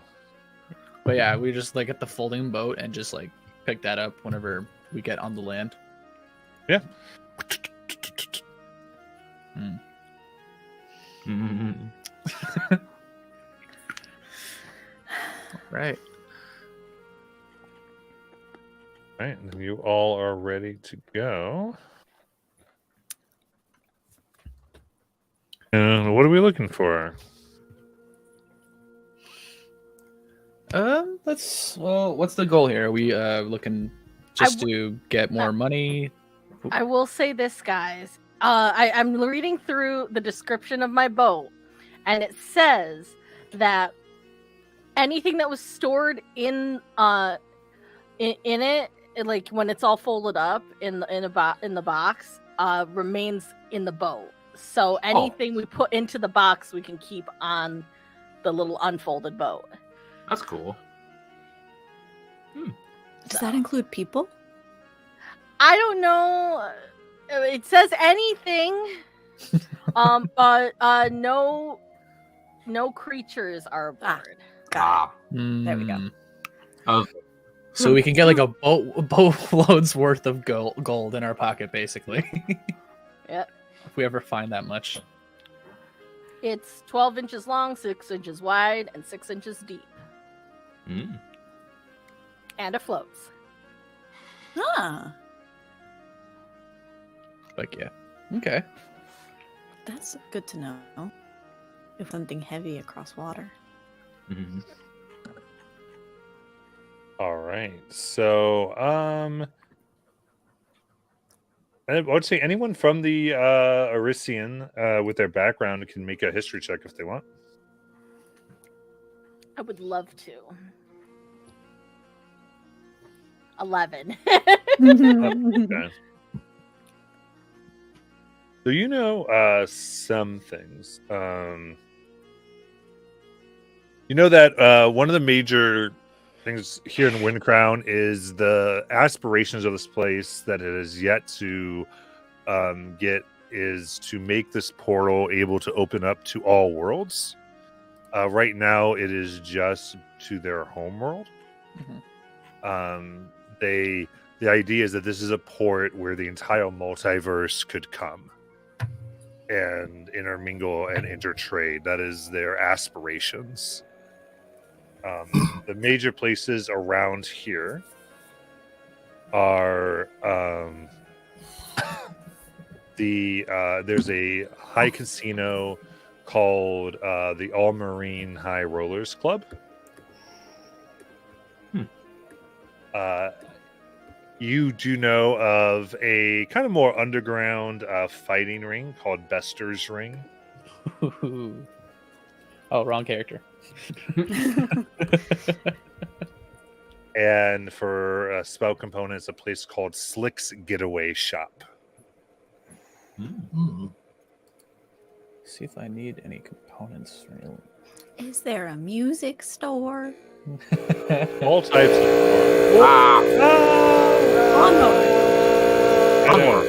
It's like. Oh yeah, that's everywhere. There we go. I muted you.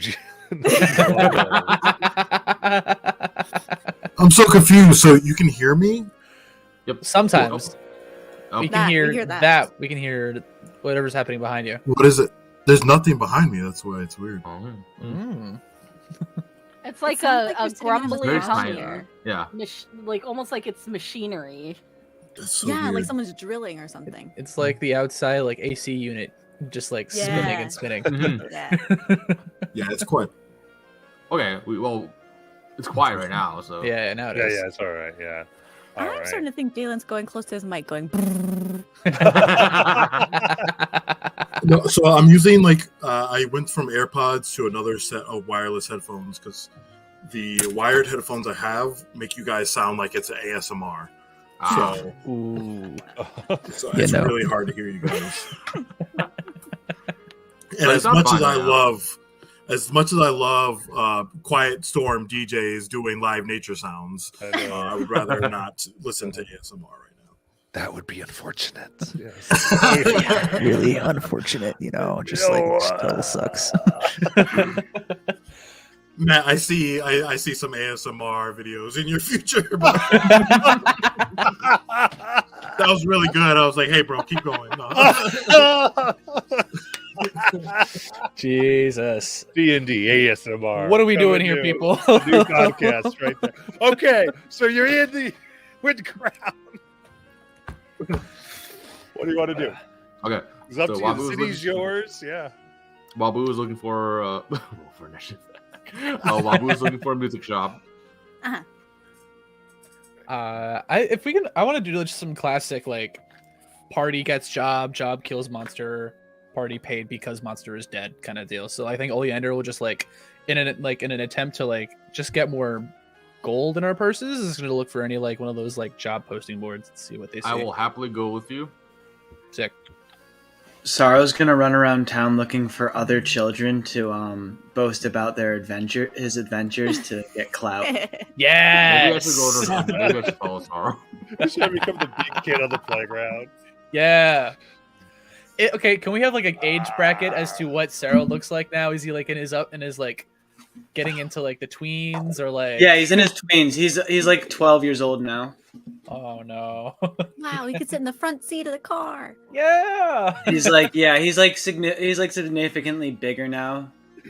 He's also in the age where he still needs a babysitter, so someone should go with him.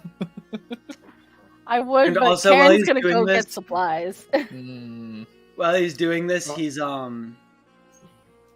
exaggerating in that way because he knows that kids will talk about their exploits. He's trying to basically spread their name by doing this. Oh boy. We're gonna have so many little birds at the end of this. I can't wait. I feel like Oleander and Olga have to do this while on their way to find a job and just make sure their kid doesn't do anything stupid. He's maybe I should go with Sorrow. No. He's gonna get lost, and we're not gonna find him if he leaves us. Let's just go. And He's gonna see get what lost doing. and get kidnapped. Something's gonna happen. Yeah. We're pirates Oh around my here, you know. God. Not only that, but he is not going to be silent about the fact that we are pirates. Just a lot of. That's why he's specifically talking to children. Okay. What I am an a pirate. imagination. Oh yeah, I like My this. gosh. This is good. Okay. So,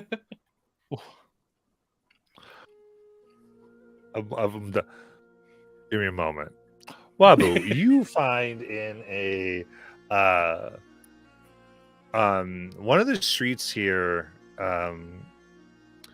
as you kind of ask for music, there's a lot of kind of smiles at you as they keep pointing you further and further flameward.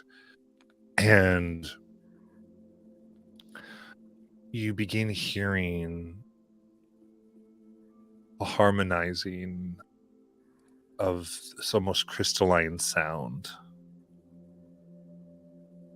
A little like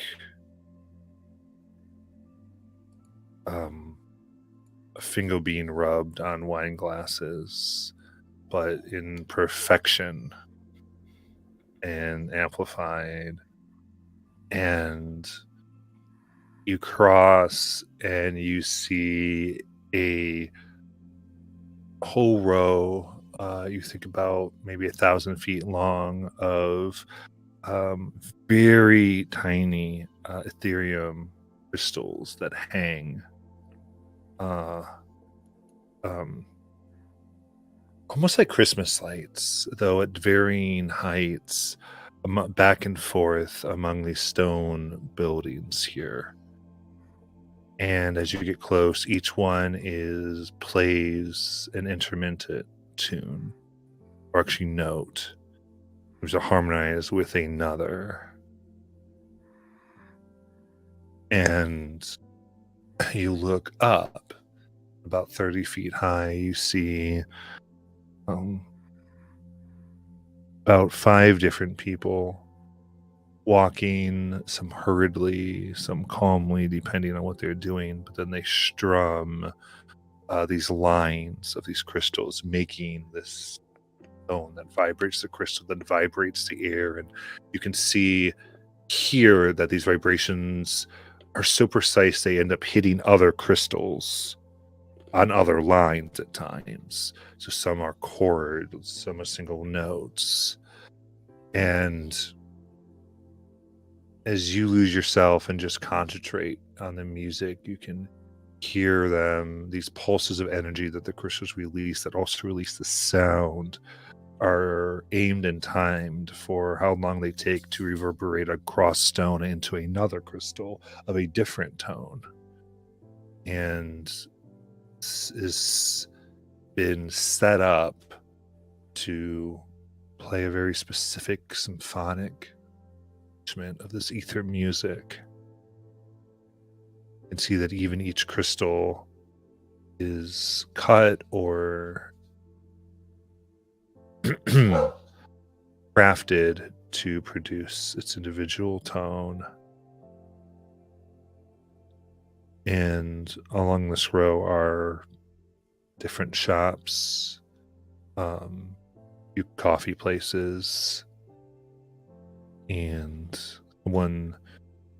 as you open your eyes, finally, you don't know how much time has gone by. You see this much older turtle smiles at you, that's in your face about 4 feet from you, smiling. You've got Wabu's crying, fully crying. Welcome, my friend, to Ethereist Roll. Like it. Only the heart of music's appreciate it, man. These are some of the most amazing sounds.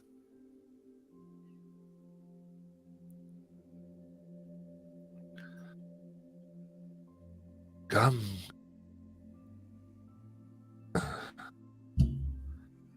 And you enter and just feel the energy here. So you are you're empowered by the sound of this world, right?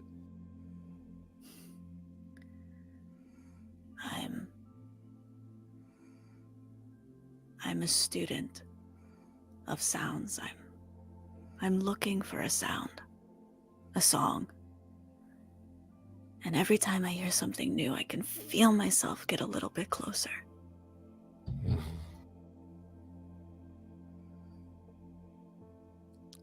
I know what you mean. This is it's a good place to sit and think about your music, or your poems, or whatever art suits you. This brings the artist. Most of us have to go to sea at some point. Art appreciation isn't known on the Expanse.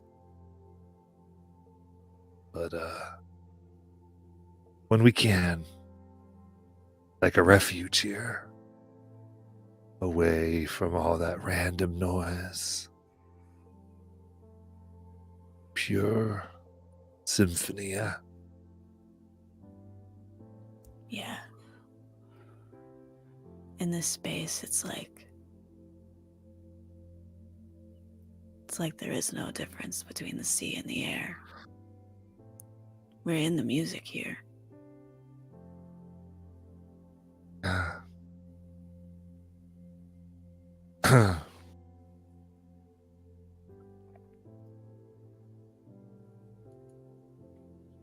He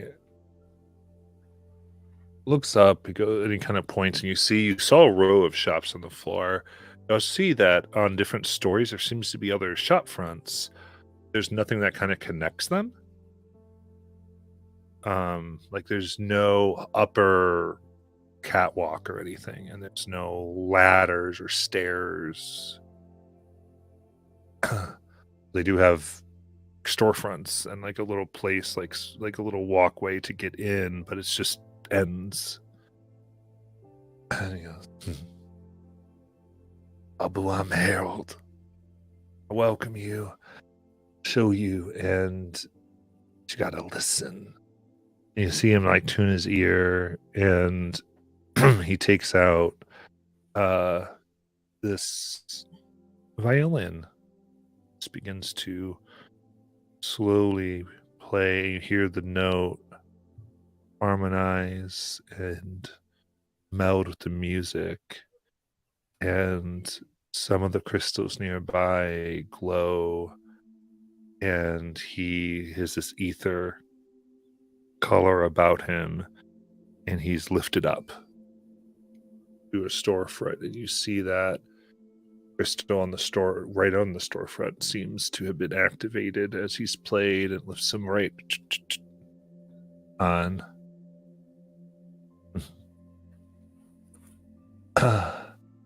Here, above these is where those who truly know their music go. Down there is good. It's if you ever need something special. He'll play another note and find himself coming back down. Can Wabu attempt to do the same thing? Sure. If you're going to go to the same place, make a performance check.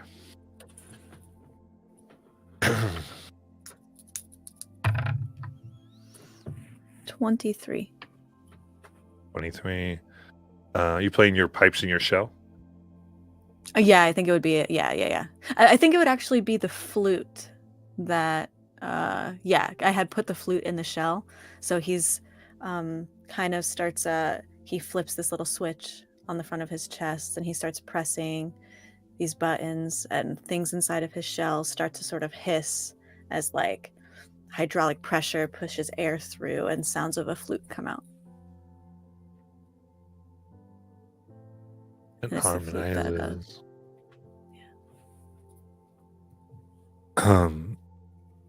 And almost all the crystals at once sort of give off a little bit of glow, and you're lifted up, and you feel with the 23, you could move anywhere, but if you choose that destination, you shift over, and it's like no pressure.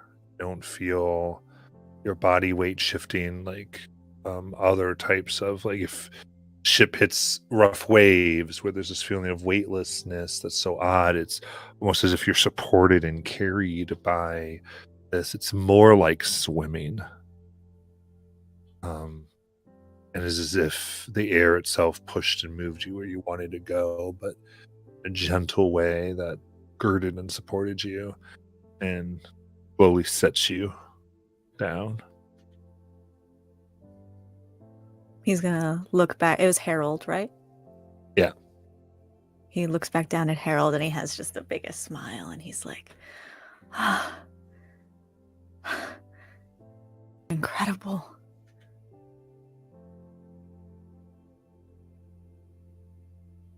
Glad you found this place, Wabu. Welcome. What are the shops that are up here? There are many different types of instruments. This is I'd say this is a heightened of a little elitist in that they don't even have like the names listed. It's very much like you are here and you've been here and you've explored this place, therefore you know where things are. so it's hard to necessarily get, oh, these are the shops that are here. Gotcha. But you can go looking for things and trying to find stuff, and people might, one shop might tell you where to get the other one, potentially. But when you're at, you see in the shop there's someone working with really like scraps and shards of therium crystal, and they are very painstakingly like winding them down and concentrating. And again, if you watch for about half an hour, you see them produce like a very thin string of pure ether or therium for a violin.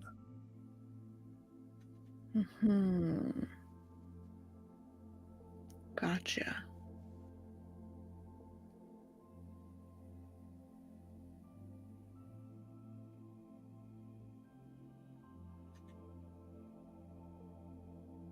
I think I would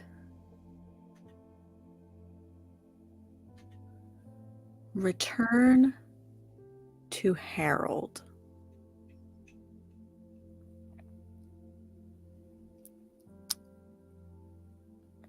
Harold. Yep. You are a master of your craft. Can I study with you?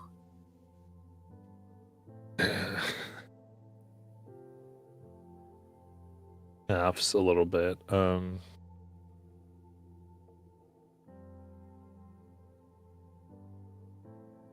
You want, I guess. I don't know. What is it you think I will teach you, Wabu? If you can believe it, I don't know how to play the violin.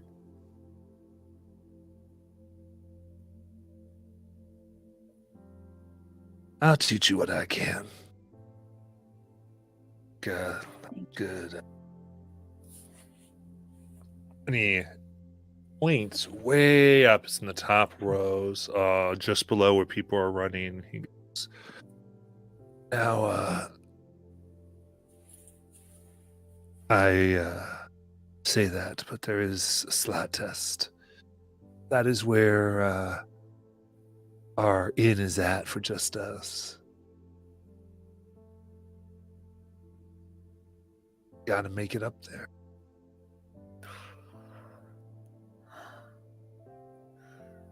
Wabu will close his eyes and listen to the Ethereum around him, and he will try and get up. Okay, do a performance check.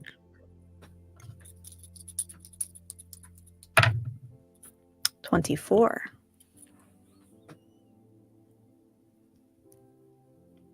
You play, and Ethereum comes around, and you begin to push. And smiles as you get just about 5 feet away as you're playing, and song like changes, and you try to keep up with it, but you lose the note, and it starts to crackle around you, and you're about to fall. What do you want to do? Oh my god. I One off. got rid of Featherfall. What is it? Oh no.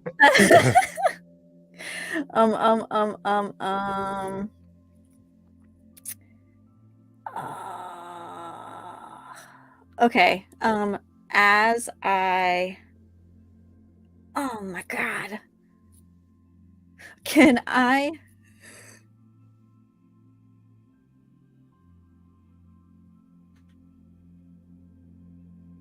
Can I silvery barbs myself?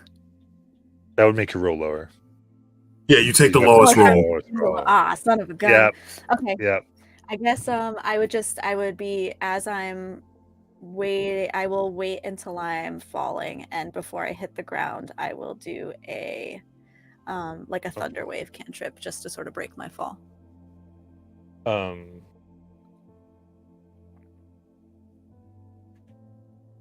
He sees you. You and this thing goes as you play this other note. The Ethereum crackles around you, and You land. Quick thinking. I felt so close. It's okay. It's all right. I'm gonna still teach you something. It's all good. Well, come. I'll stay down here for a while. Goes to another one, and actually he's gonna go to one on the second level because you can easily get up there with your roll. So, and so as far as you know, in this place, I would say you can automatically go to the second. You definitely have proven your skill and are during this time getting used to that. So going up to the second doesn't require a check. But there's the third level, which is a DC 20, and the fourth level that is a DC 25. And then the Gotcha. roofs, which is a DC 30 to get to from the ground. And Gotcha. of course, one could climb, but the kind of the culture here is, can you play well enough to get to where you need to? Yeah.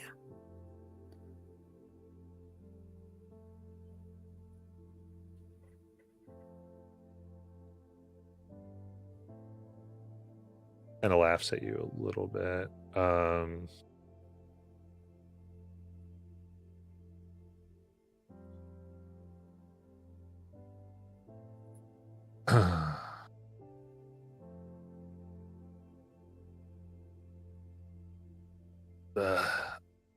Here, you inspired me on what I feel like teaching you.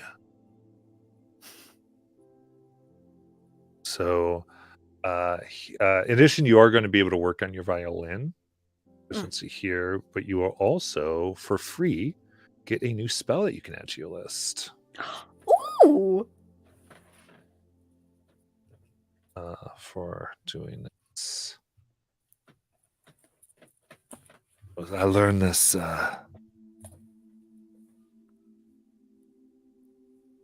from a drow friend of mine. Ahmed this tune.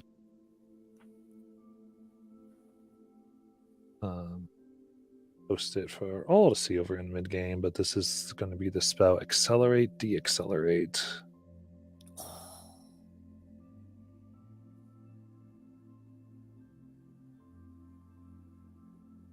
Which is chronomancy. Whoa. First level, but Cool. So cool. is another option. So you spend your time, I think so to me this is the week of Wabu studying with this person. Yeah. I think. And I know you could try to find a job, so we will let Wabu go, but when we do that. All right. So I'll get to the job because I feel like that's going to kind of go to a larger thing. Is there anything else individually that people want to do that we need to resolve? Can I go through going to the kids? Of course, you can chill with children. Is on the playground. Kids are bumping people from different worlds, and you are look at this kid coming up here. What do you want to do? So I was just gonna climb the biggest thing you can and just be like, all right, everyone listen up. As I regale the story of Captain Velmax and his crew.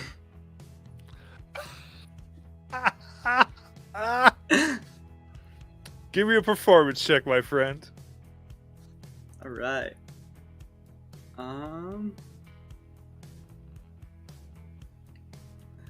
There it is. I got a 9.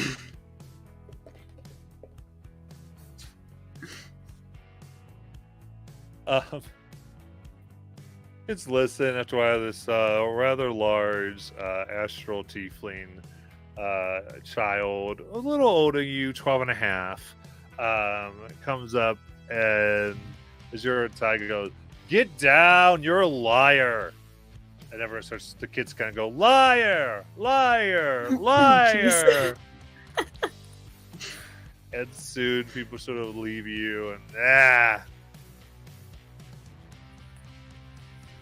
Sorrow will manifest his wings and fly up a little bit to try to get everyone's attention again.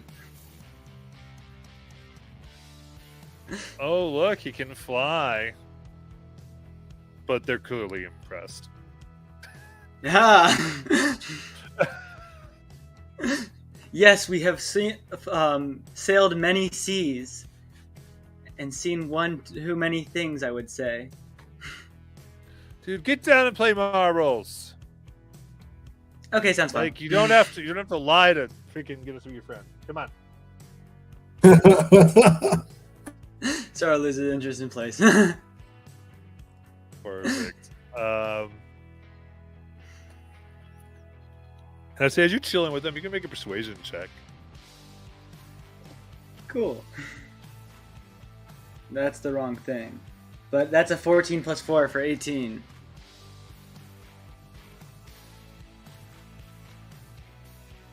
Nice.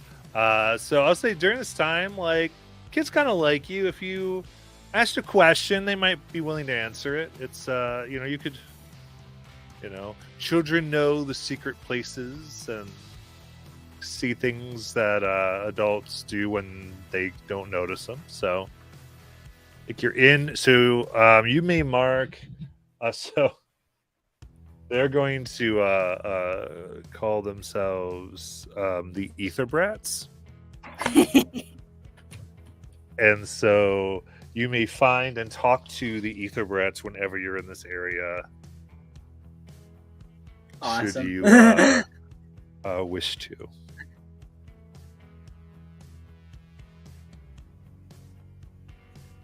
Ghost Rider Game watches this. He's like, what is this guy doing to our place? Since Oleander and Olga I'm pretty sure you guys accompanied Sorrow, and he would probably know that you guys are looking for a job. It's like those two We'll parents on ask- the bench just watching their kid, just like, oh, wow. He's okay, right? He's okay, right? He's okay. He's not Like, do bitten you guys know anybody. of any, like, monsters that we could go and deal with?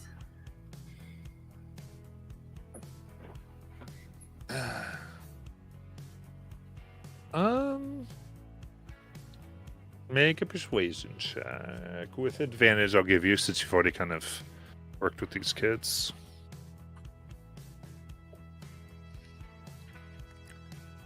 All right. Damn. I got a nat 1 and a 3 for a 7. Whoa. Ooh, buddy. Mm. Yeah, no, man. Everything's fine. No monsters here. Guards protect. Things are great. And they just kind Your of guys' town move is on with boring. the conversation. We went to a place once that just had these, like, fire things just, like, massacring the place every once in a while. It was crazy. You really, lot of fun. do you really get to go on the seas, man? Yes, everywhere. It's cool. It's cool. I don't know.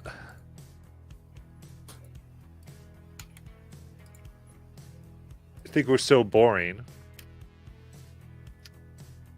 Then I guess you don't mind making the portal jump with us, right? I said your town was boring. I don't want you guys to feel insulted.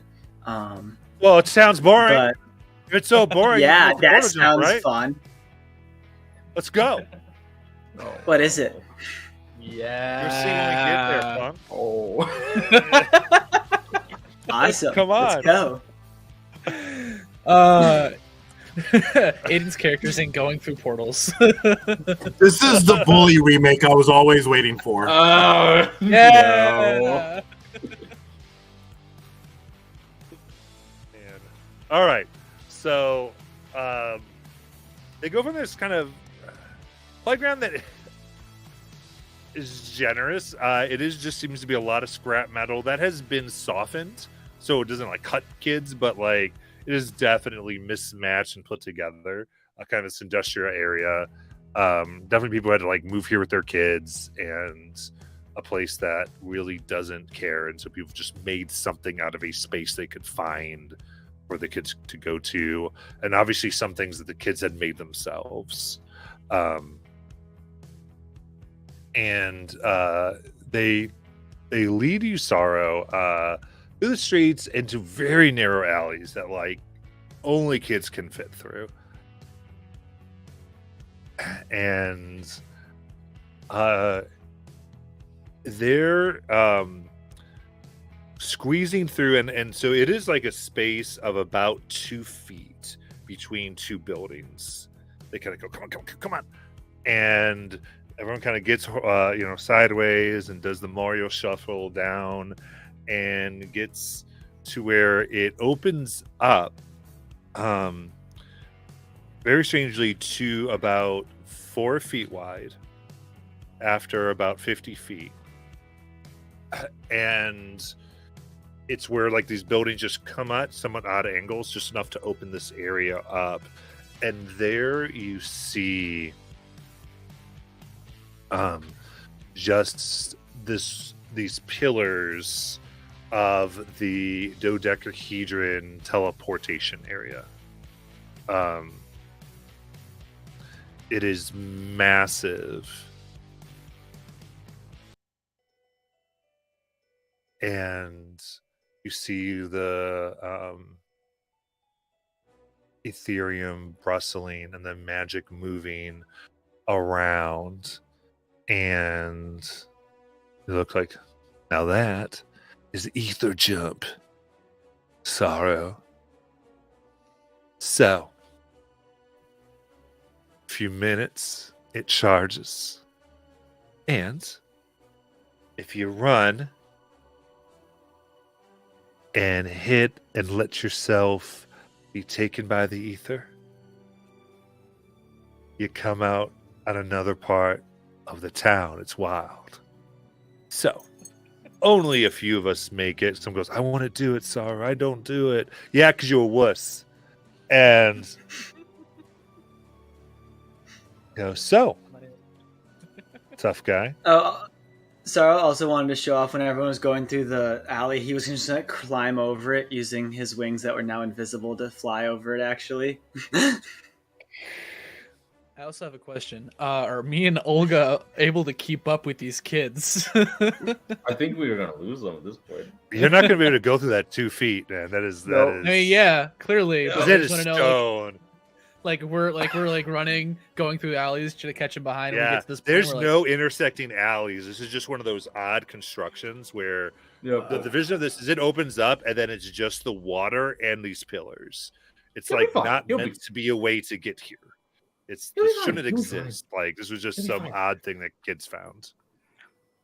Talk about an oh shit moment. Yeah, Yeah, I'm gonna go in it. there's a fucking there's a Sorrow loose in the city. We have to find him. He'll be fine. He'll be fine.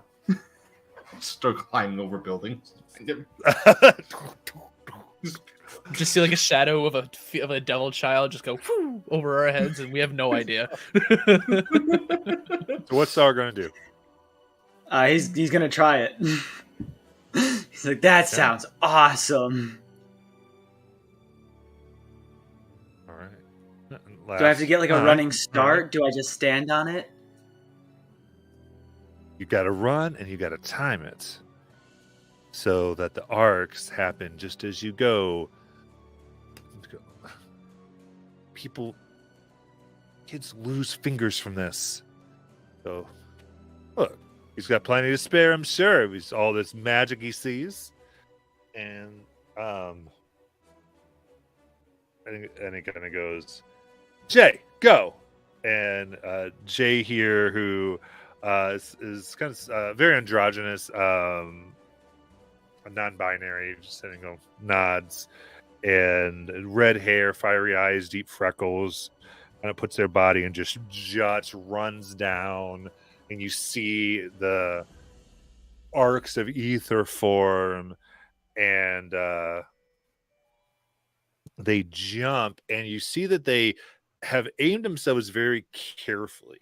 And as this burst of ether happens and a ship just is gone, you see that these lines of ether form changing geometric shapes, goes from 20-sided to 50-sided to 10-sided, and they aim themselves. And so sometimes, because of the different sides of the way the shape works, those openings are different sizes. And so at one point it's like 1,000 and it's very, very tiny, and they're going to hit this net of ether that maybe obliterates one, and then it changes just the right time to like 10, where it's a opening large enough for them to go through as they're falling freely, and they vanish. And you see this flash way above, like 500 feet high, as they're back, and you see them go into a dive position down as it's still kind of turning, doing its thing, goes through another hole, and you see a flash as they're on the other side and have like landed what looks like on like someone's balcony on their windows, and they're climbing down a pipe now to get off. People go, "Yay!"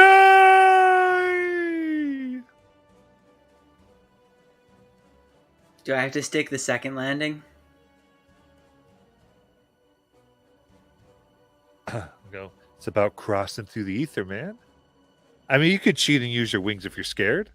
We're not going to fault you, but you show you're not one of us. Sorry, I'll go and just do it. All right, so you run. Okay, so the first thing here is the timing, which will require an Arcana check. All right.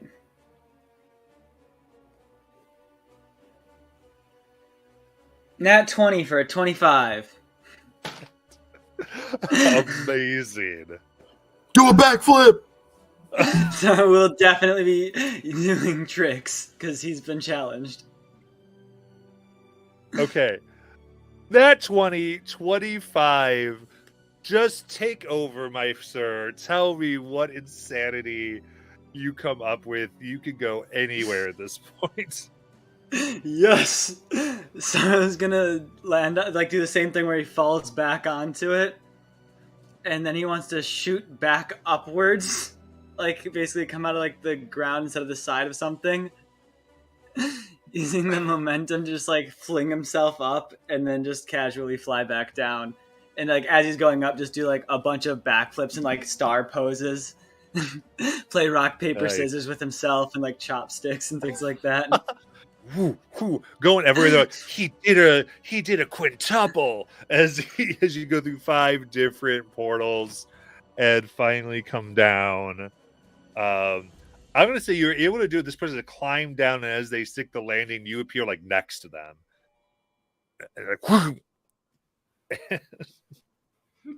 Let's just see Sarah go up to found him.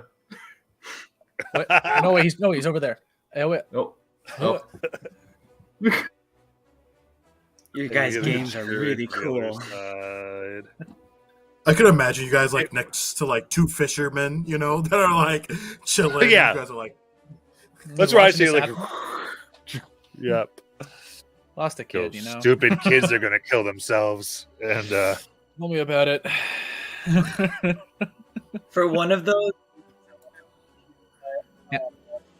Hang on, say again. You cut out. Like, get me out. yeah, totally. one cut of out. those jumps, if I could have appeared by Oleander and Olga just for like a second, just been like, hey, and then disappeared. Try and grab him. It's like, nope.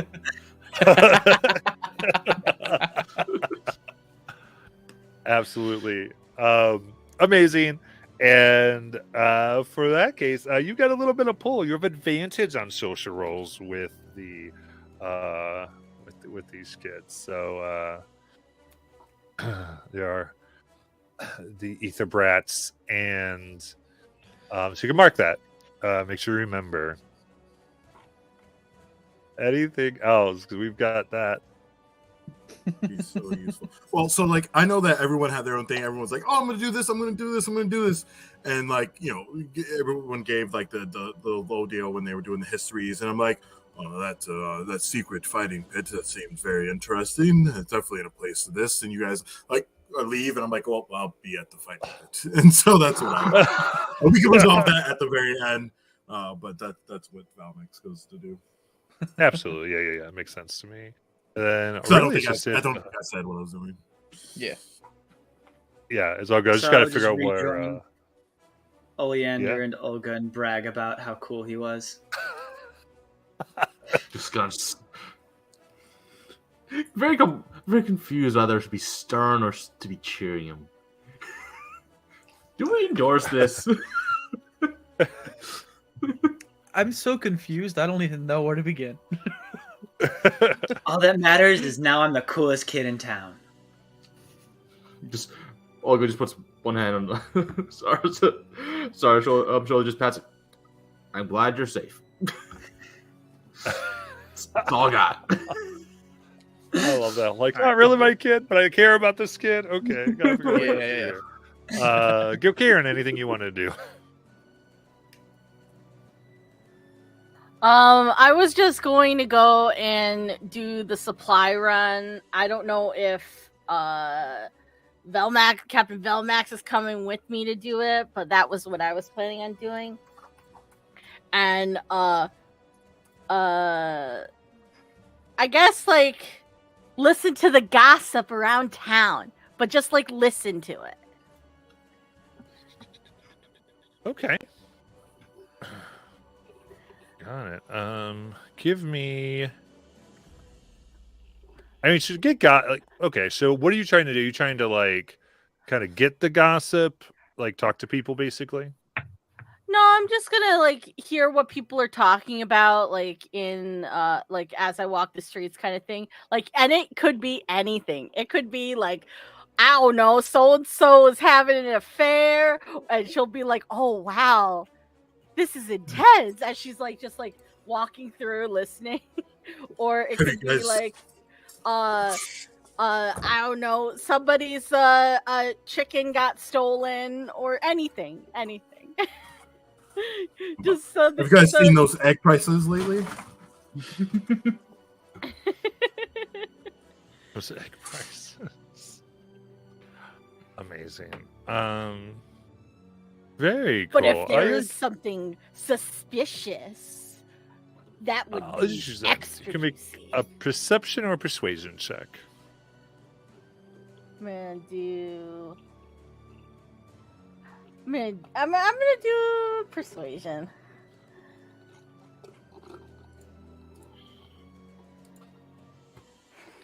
$11.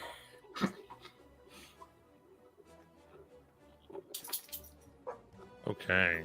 Very good.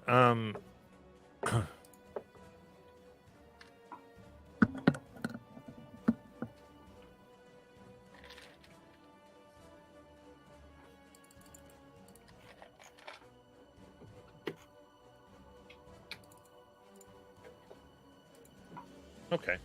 So, one particular, you hear all the gossip and you're getting an idea of the town, and there is talk. These two women talking. They're actually a woman and man talking because both of their spouses individually have been lost at sea, and talking to a third individual who, an elf, goes, "I've heard, fortunately, many have gone missing looking for the mermaid's tears. It is, I think it's just a legend. It's what they say. Lady Death calls them all down."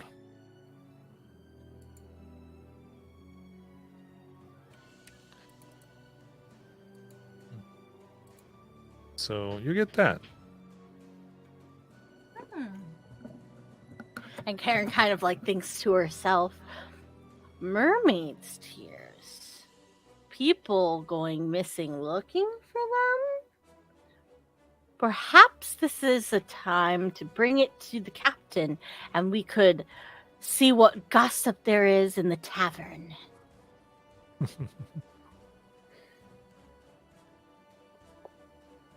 Totally up to you there. So,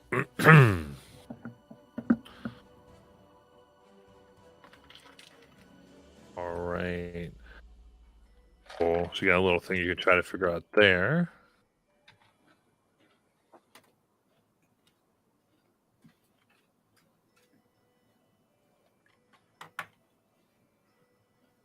All right, and then we wanted to look at a job board as well, right?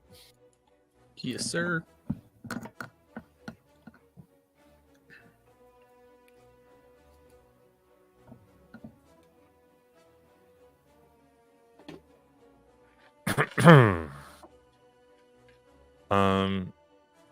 All right.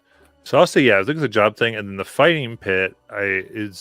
Would there be other people wanting to do the fighting pit as well? Yo. I want to go to the fighting pit. Definitely. Tempted. You You should join. You should join. Everybody should join fighting pit. Fighting pits are fun. I think, yeah. How about after this, we all go to the fighting pits as one big happy family? As he looks at the two of them, two people with him. Like, let's all go, all of us. Yeah, all of us. Yeah. Like Right already next to the running- fisherman. None of your friends will be there. None of mine, but it's fine. So I'll already be running probably the wrong way towards the fighting pits. Amazing. We're great parents. What are you talking about, Captain? Yeah. Gosh. Our child is still alive. That's the important thing. Still Yeah. living child. In this world, man. Phew. Where the water is here to kill you. Mm-hmm.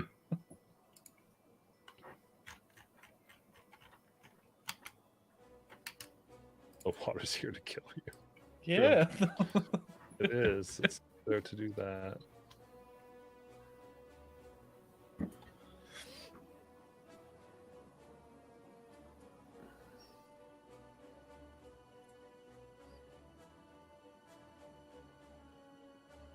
Okay. Perfect.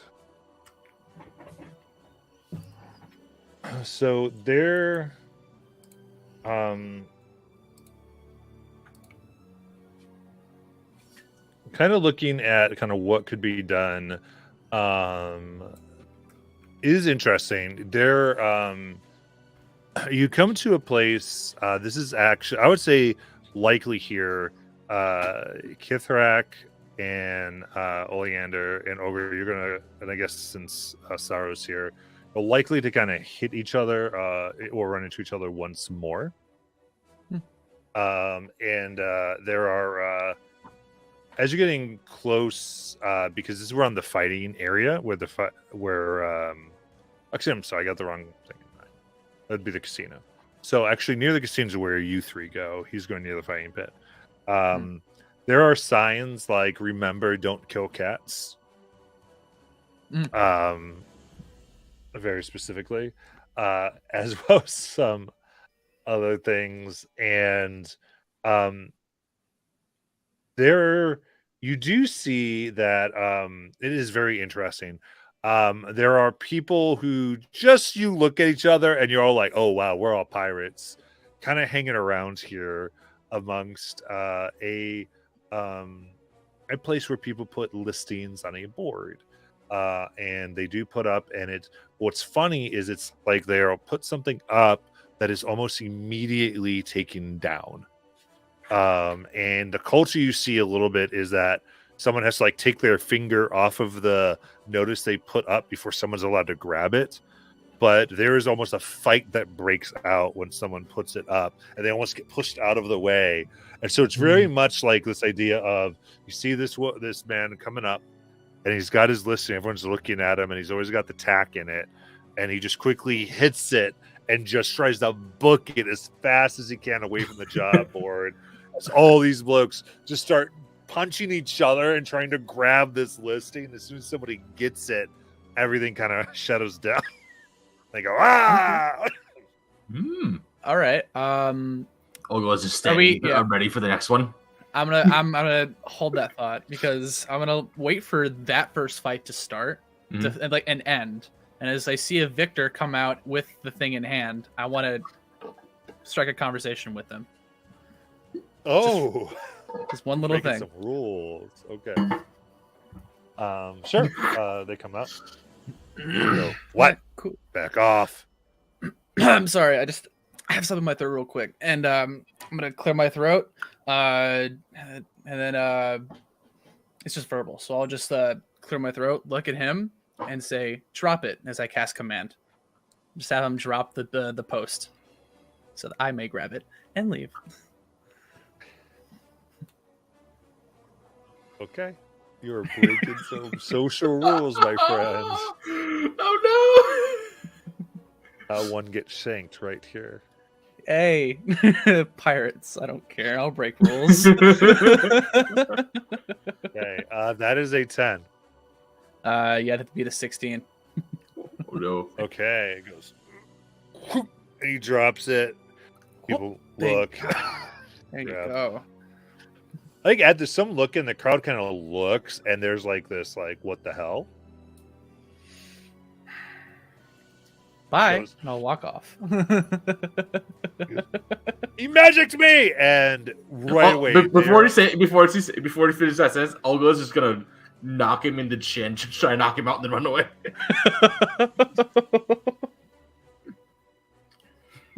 Okay, I'll give that to you. Yo, what the freak is wrong with these people? Re-attack roll.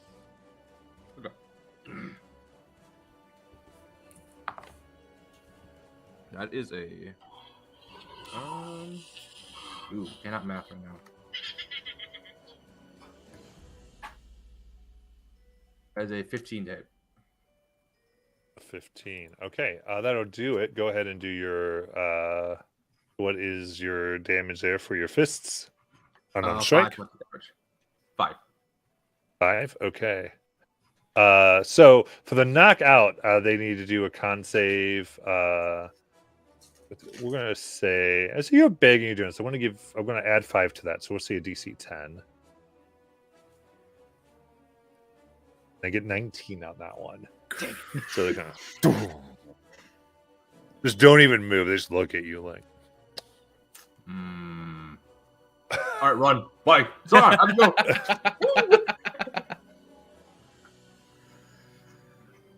go. Yeah. I have no other so plan. you're just trying to run. Yeah, I guess we're just running. Oh my gosh. Okay. I'm thinking. Where's Wabu? If so pretty far. You go to run away, and a large figure steps in front. This hairless, bald-headed man has this large tricorn hat on their head, like huge scimitars at his side, and steps in front of the exit to the street. Looks at two of you. Now, oh, wrong music there. That's a little bit too dramatic. I was gonna say, we're about to die. Now, I think you might want to be thinking about changing that around. We've got rules here in Wind Crown. And I see people who know the seas. It's fine to know the seas. It's fine. But you need to Respect your fellow pirate. We don't respect each other. We don't respect our rules. Ain't nothing. So, why don't you drop it, let him take it back, or I'll start disrespecting you right here. It's one guy, right? It's one. This one guy, one big guy. Looking around, does everyone seem in agreement with this guy? Oh, they're all. He came. Make an insight check. Cool. And I know he said pirate, so there's like not like I he's got a dressed kind of 9. like us, right? Oh, I got nat 20. Okay, so an insight. I'll say, Olga. Everyone like took a step back when this guy revealed himself. It was like an oh crap, and someone goes, "Oh shit, it's Wyatt."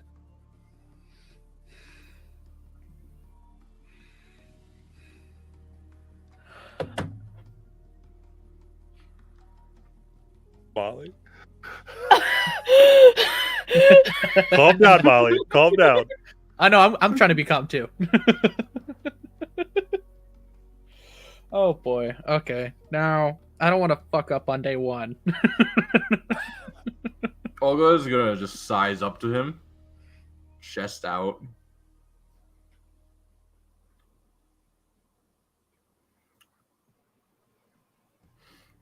Can I get a gauge how much I'm gonna, if I can take him on possibly? Curious.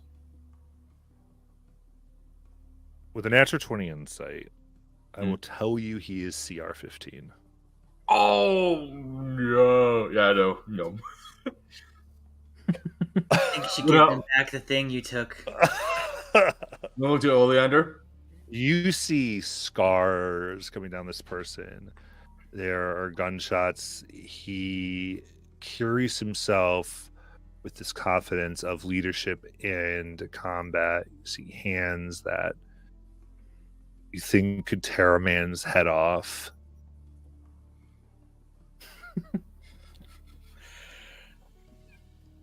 Voila! Like it was never ruined. It's like here, go ahead. Can't. He gestures blame a man and for like trying. shakingly, this one you took it from takes it and just nods. Get to work. Remember where your tithe should go, huh?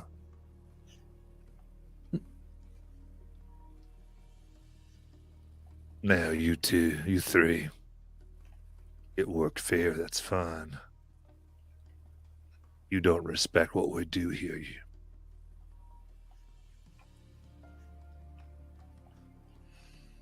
Just thought I'd try handed something. Clearly, I was wrong. It's all fair and fun. Who are Go we on. if we didn't learn from our mistakes? Okay. He unarmed strikes with a 27. Absolutely Oleander. rocks me. Yeah. Oleander? Oh no! Yeah.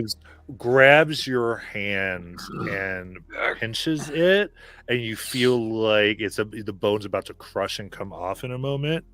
I know that one move. That is going to be 20 bludgeoning as he squeezes. Cool.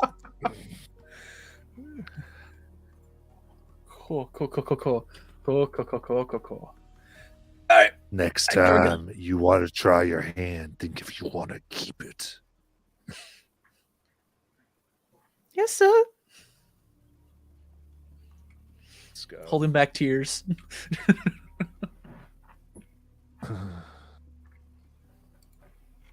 Sorrow's gonna whisper to Olga, clearly not grasping the severity of this, and just be like, "Does that mean we're not allowed to come here anymore?" No, we're fine. We're fine. No tricks though. Come, so obey the rules. And he kind of pushes past all of you. Goes, yes, Wyatt. Yes, Wyatt. And they see a few people give him some coin as he just enters there and then leaves. Doesn't take any jobs for himself. And our people come and start doing job boards. God, fuck! You broke my arm. Olga's gonna look like, you gonna be able to hear that? Sure, you can do that. Sarah's just gonna poke it and be like, "Yeah, that's definitely broken."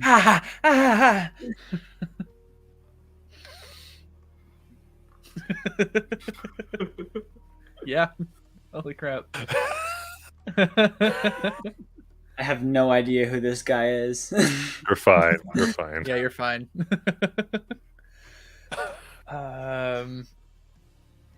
What? Do we plan on fighting tonight in the ring or no? You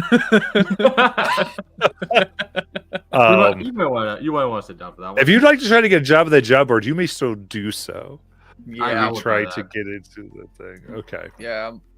Wait a bit and take a short rest. I am totally fine with it.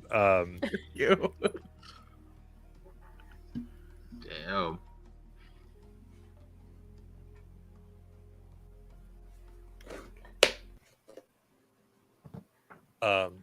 So, as you begin, excuse me. All right, so you come up there. So Ogre's going to try, and then, what you're going to do is basically do athletics check, and we'll just see kind of how long it takes you to fight through, and how good of a job you can get over a period of time. It's like Goblin Slayer when everyone's like on the job board and trying to get the best ones. That is a... Nope, that's a 9. Okay, so 1 second. I really can't do math right now. What is wrong with my brain? Woo. That's a 16. Sing. Little high on the music. Oh, something about that. Fix this. There we go. That fixed it. Yeah. Yeah. Okay. You approach, and there's a few fights. This probably takes you a good hour just kind of getting beat.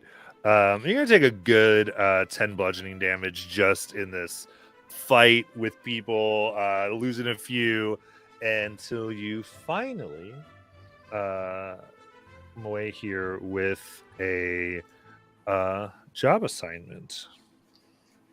Just hold one where I get as you get that one. Out. What is it? Yeah, and even as you do, there's like this moment where you are a little, say, upset, and like, who the hell are these people who are coming to our town?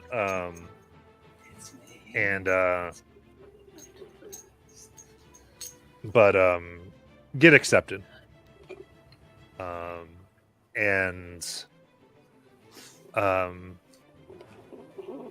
You look at it. There's the information where to go for payment and these types of things, and there is a kind of a map drawn of a little bit to the outskirts of the city that go close to a mountain that's on the island that does look like it's also mined for Ethereum. And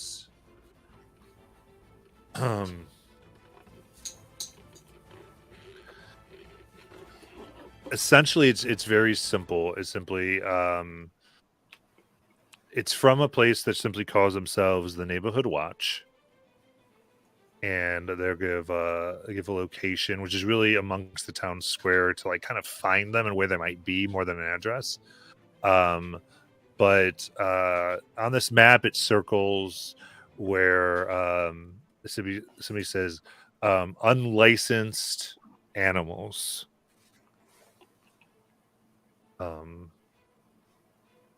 Euthanize, slay, or otherwise eliminate. Suggestion, or preferably without owner's knowledge. And the payment here will be 1,000 gold. Ooh.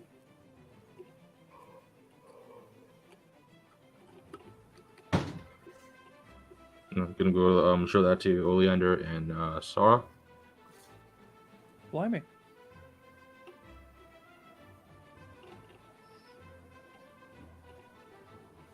Sure, the crew would be okay with 1,000 gold purse. And it's on Ethereum mine. We could definitely.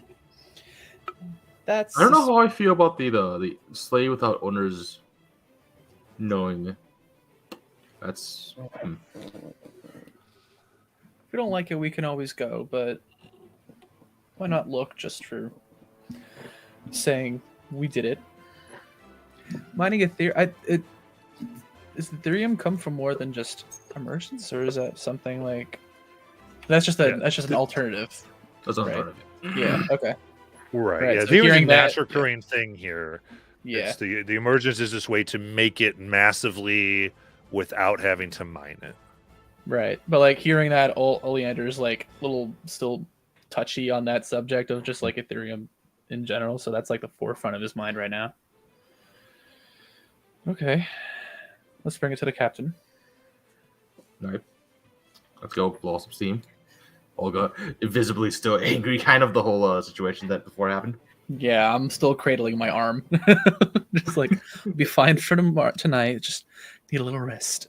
And I already spent the hit points, the hit dice, so I'll just put that in. So I was just having a good time at the bar. Can he drink? Yeah, no, he most certainly cannot. It's like I just mean like dancing around. Like getting into like light scruffs with people. Okay. Oh. All right. Well, I would say the kind of fight club's going to would happen later tonight, and for the purposes of this, I think the party can go ahead and meet up and just sort of have the discussions you need to have. Wabu immediately finds Sorrow and gives him such a big hug, and he's like, Sorrow, I had the most amazing day. Thank you for teaching me to play the flute. So No Vomax, problem. you're in What'd you- here as well. So, you know. What'd you end up doing? I found magic. I found a magical place, and I found music, and I played a song, and I made a friend. What did you do today? That all seems like a little too deep for Sorrow, so he stands there like a little confused. He's like, "Good for you." He's like, "I became the coolest kid on the playground." Olga just glaring at him. Coolest kid. You were already the coolest kid, and he'll pat you on the But side now of the head. everyone knows it too. Oh. Why I is feel, like, Oleander's really arm broken? proud. Oleander, what happened to your arm? I thought I'd break a rule, and I suffered for it greatly. You met a friend. Yeah. I was He gonna doesn't ask him seem to like join a great us. friend if can he broke sing. your arm. Yep. Just bruised ego and bruised body, just like.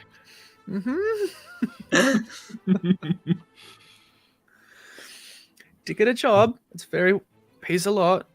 Just gotta go outside the city and find creatures. Well, we Is that what gotta it's- kill a creature. Oh, Without the owners knowing.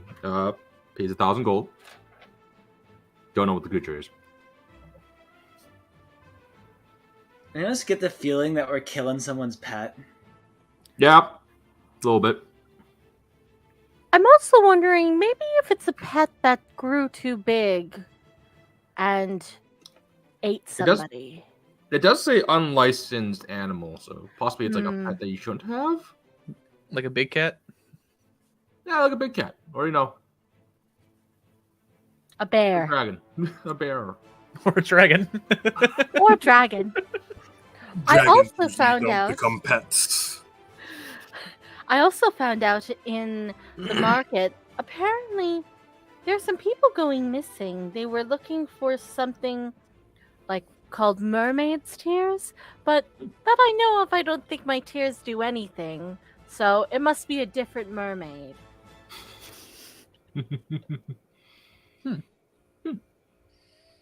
Have you tried recently?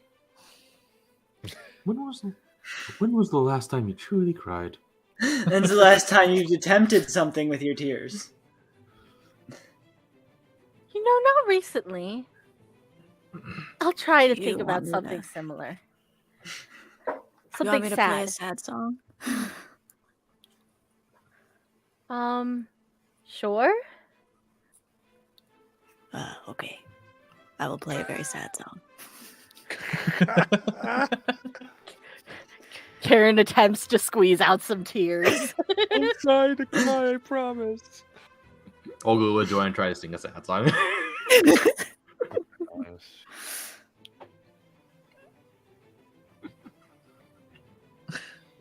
Don't think it's working. It isn't. I'm sorry. That's my best one. Well, next time you cry, if it feels magical, let us know.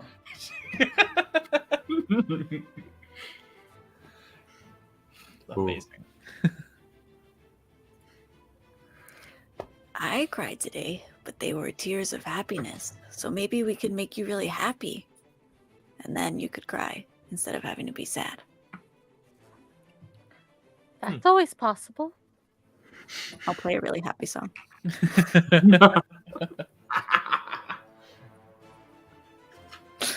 Three minutes go. 2 minutes go by. I don't think it's working. It's up to Karen. Her makeup's not running. Oleander, tell me a joke. Hold while I find pirate jokes on the internet real quick.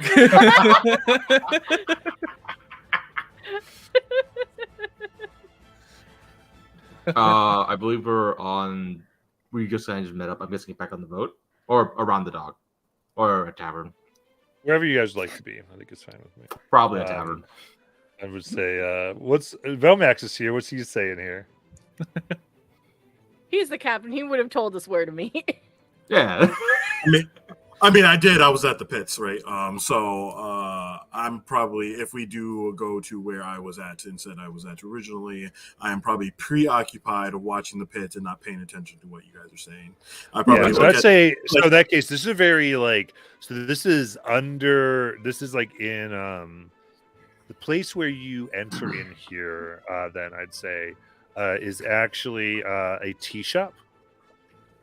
And Velmax found out that you order the bloody best tea I've ever heard of, and they open up a back door, and you come down into where there's just this kind of metal cage made, and people just knocking the crap out of each other. People are cheering. It is like massive fighting area, and there are places where you can get ale served as well as the tea from upstairs, and fight and watch the blood sport. Yes. That was the trigger word. Blood sport. Now, sorry, you guys. I don't mean to be rude. I'm just trying to divide my attention between the fights themselves and figuring out who's the boss of this pit. Usually, bosses like this doing something shady, they're greasing somebody's hands, right? I mean, there's no way you're doing something underground, right? And it seems like very low key. Somebody's got to be not messing with them. We just got reprimanded quite severely for breaking the rules against fellow privateers. Don't think we want to be.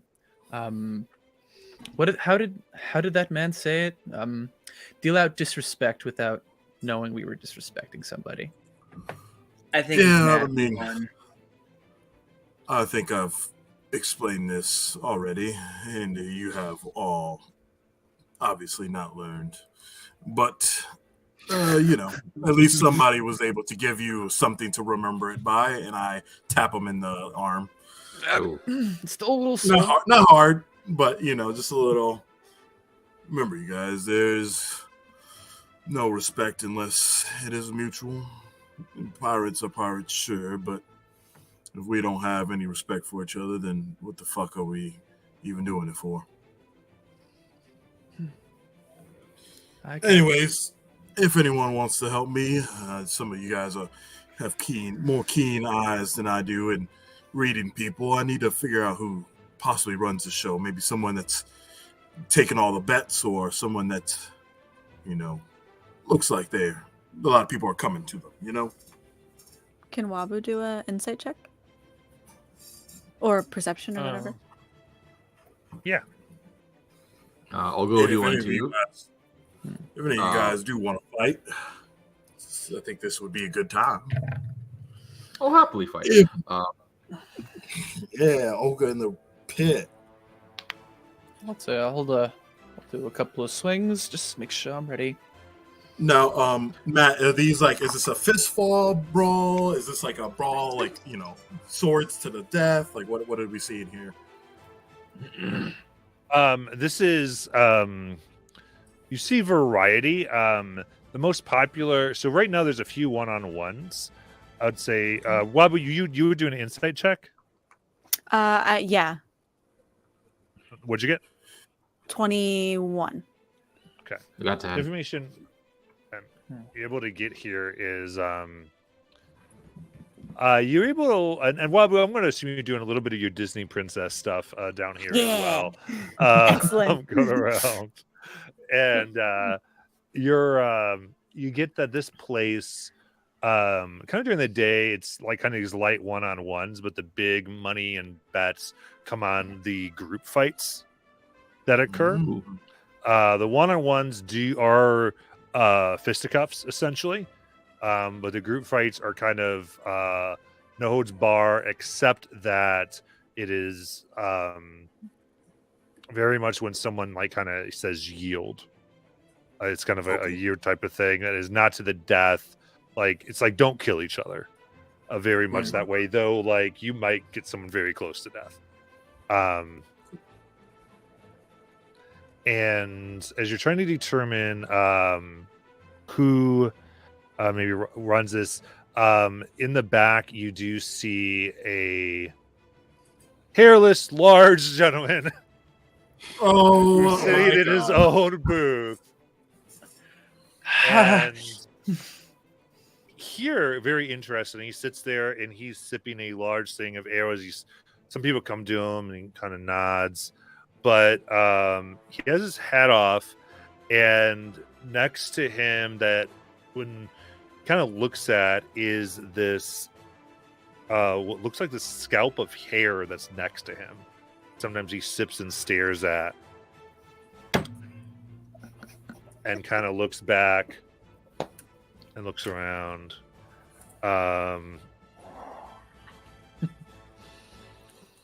But yeah, that does seem to be the person who would run this place. And with that, we're end for tonight. Thank you, everyone,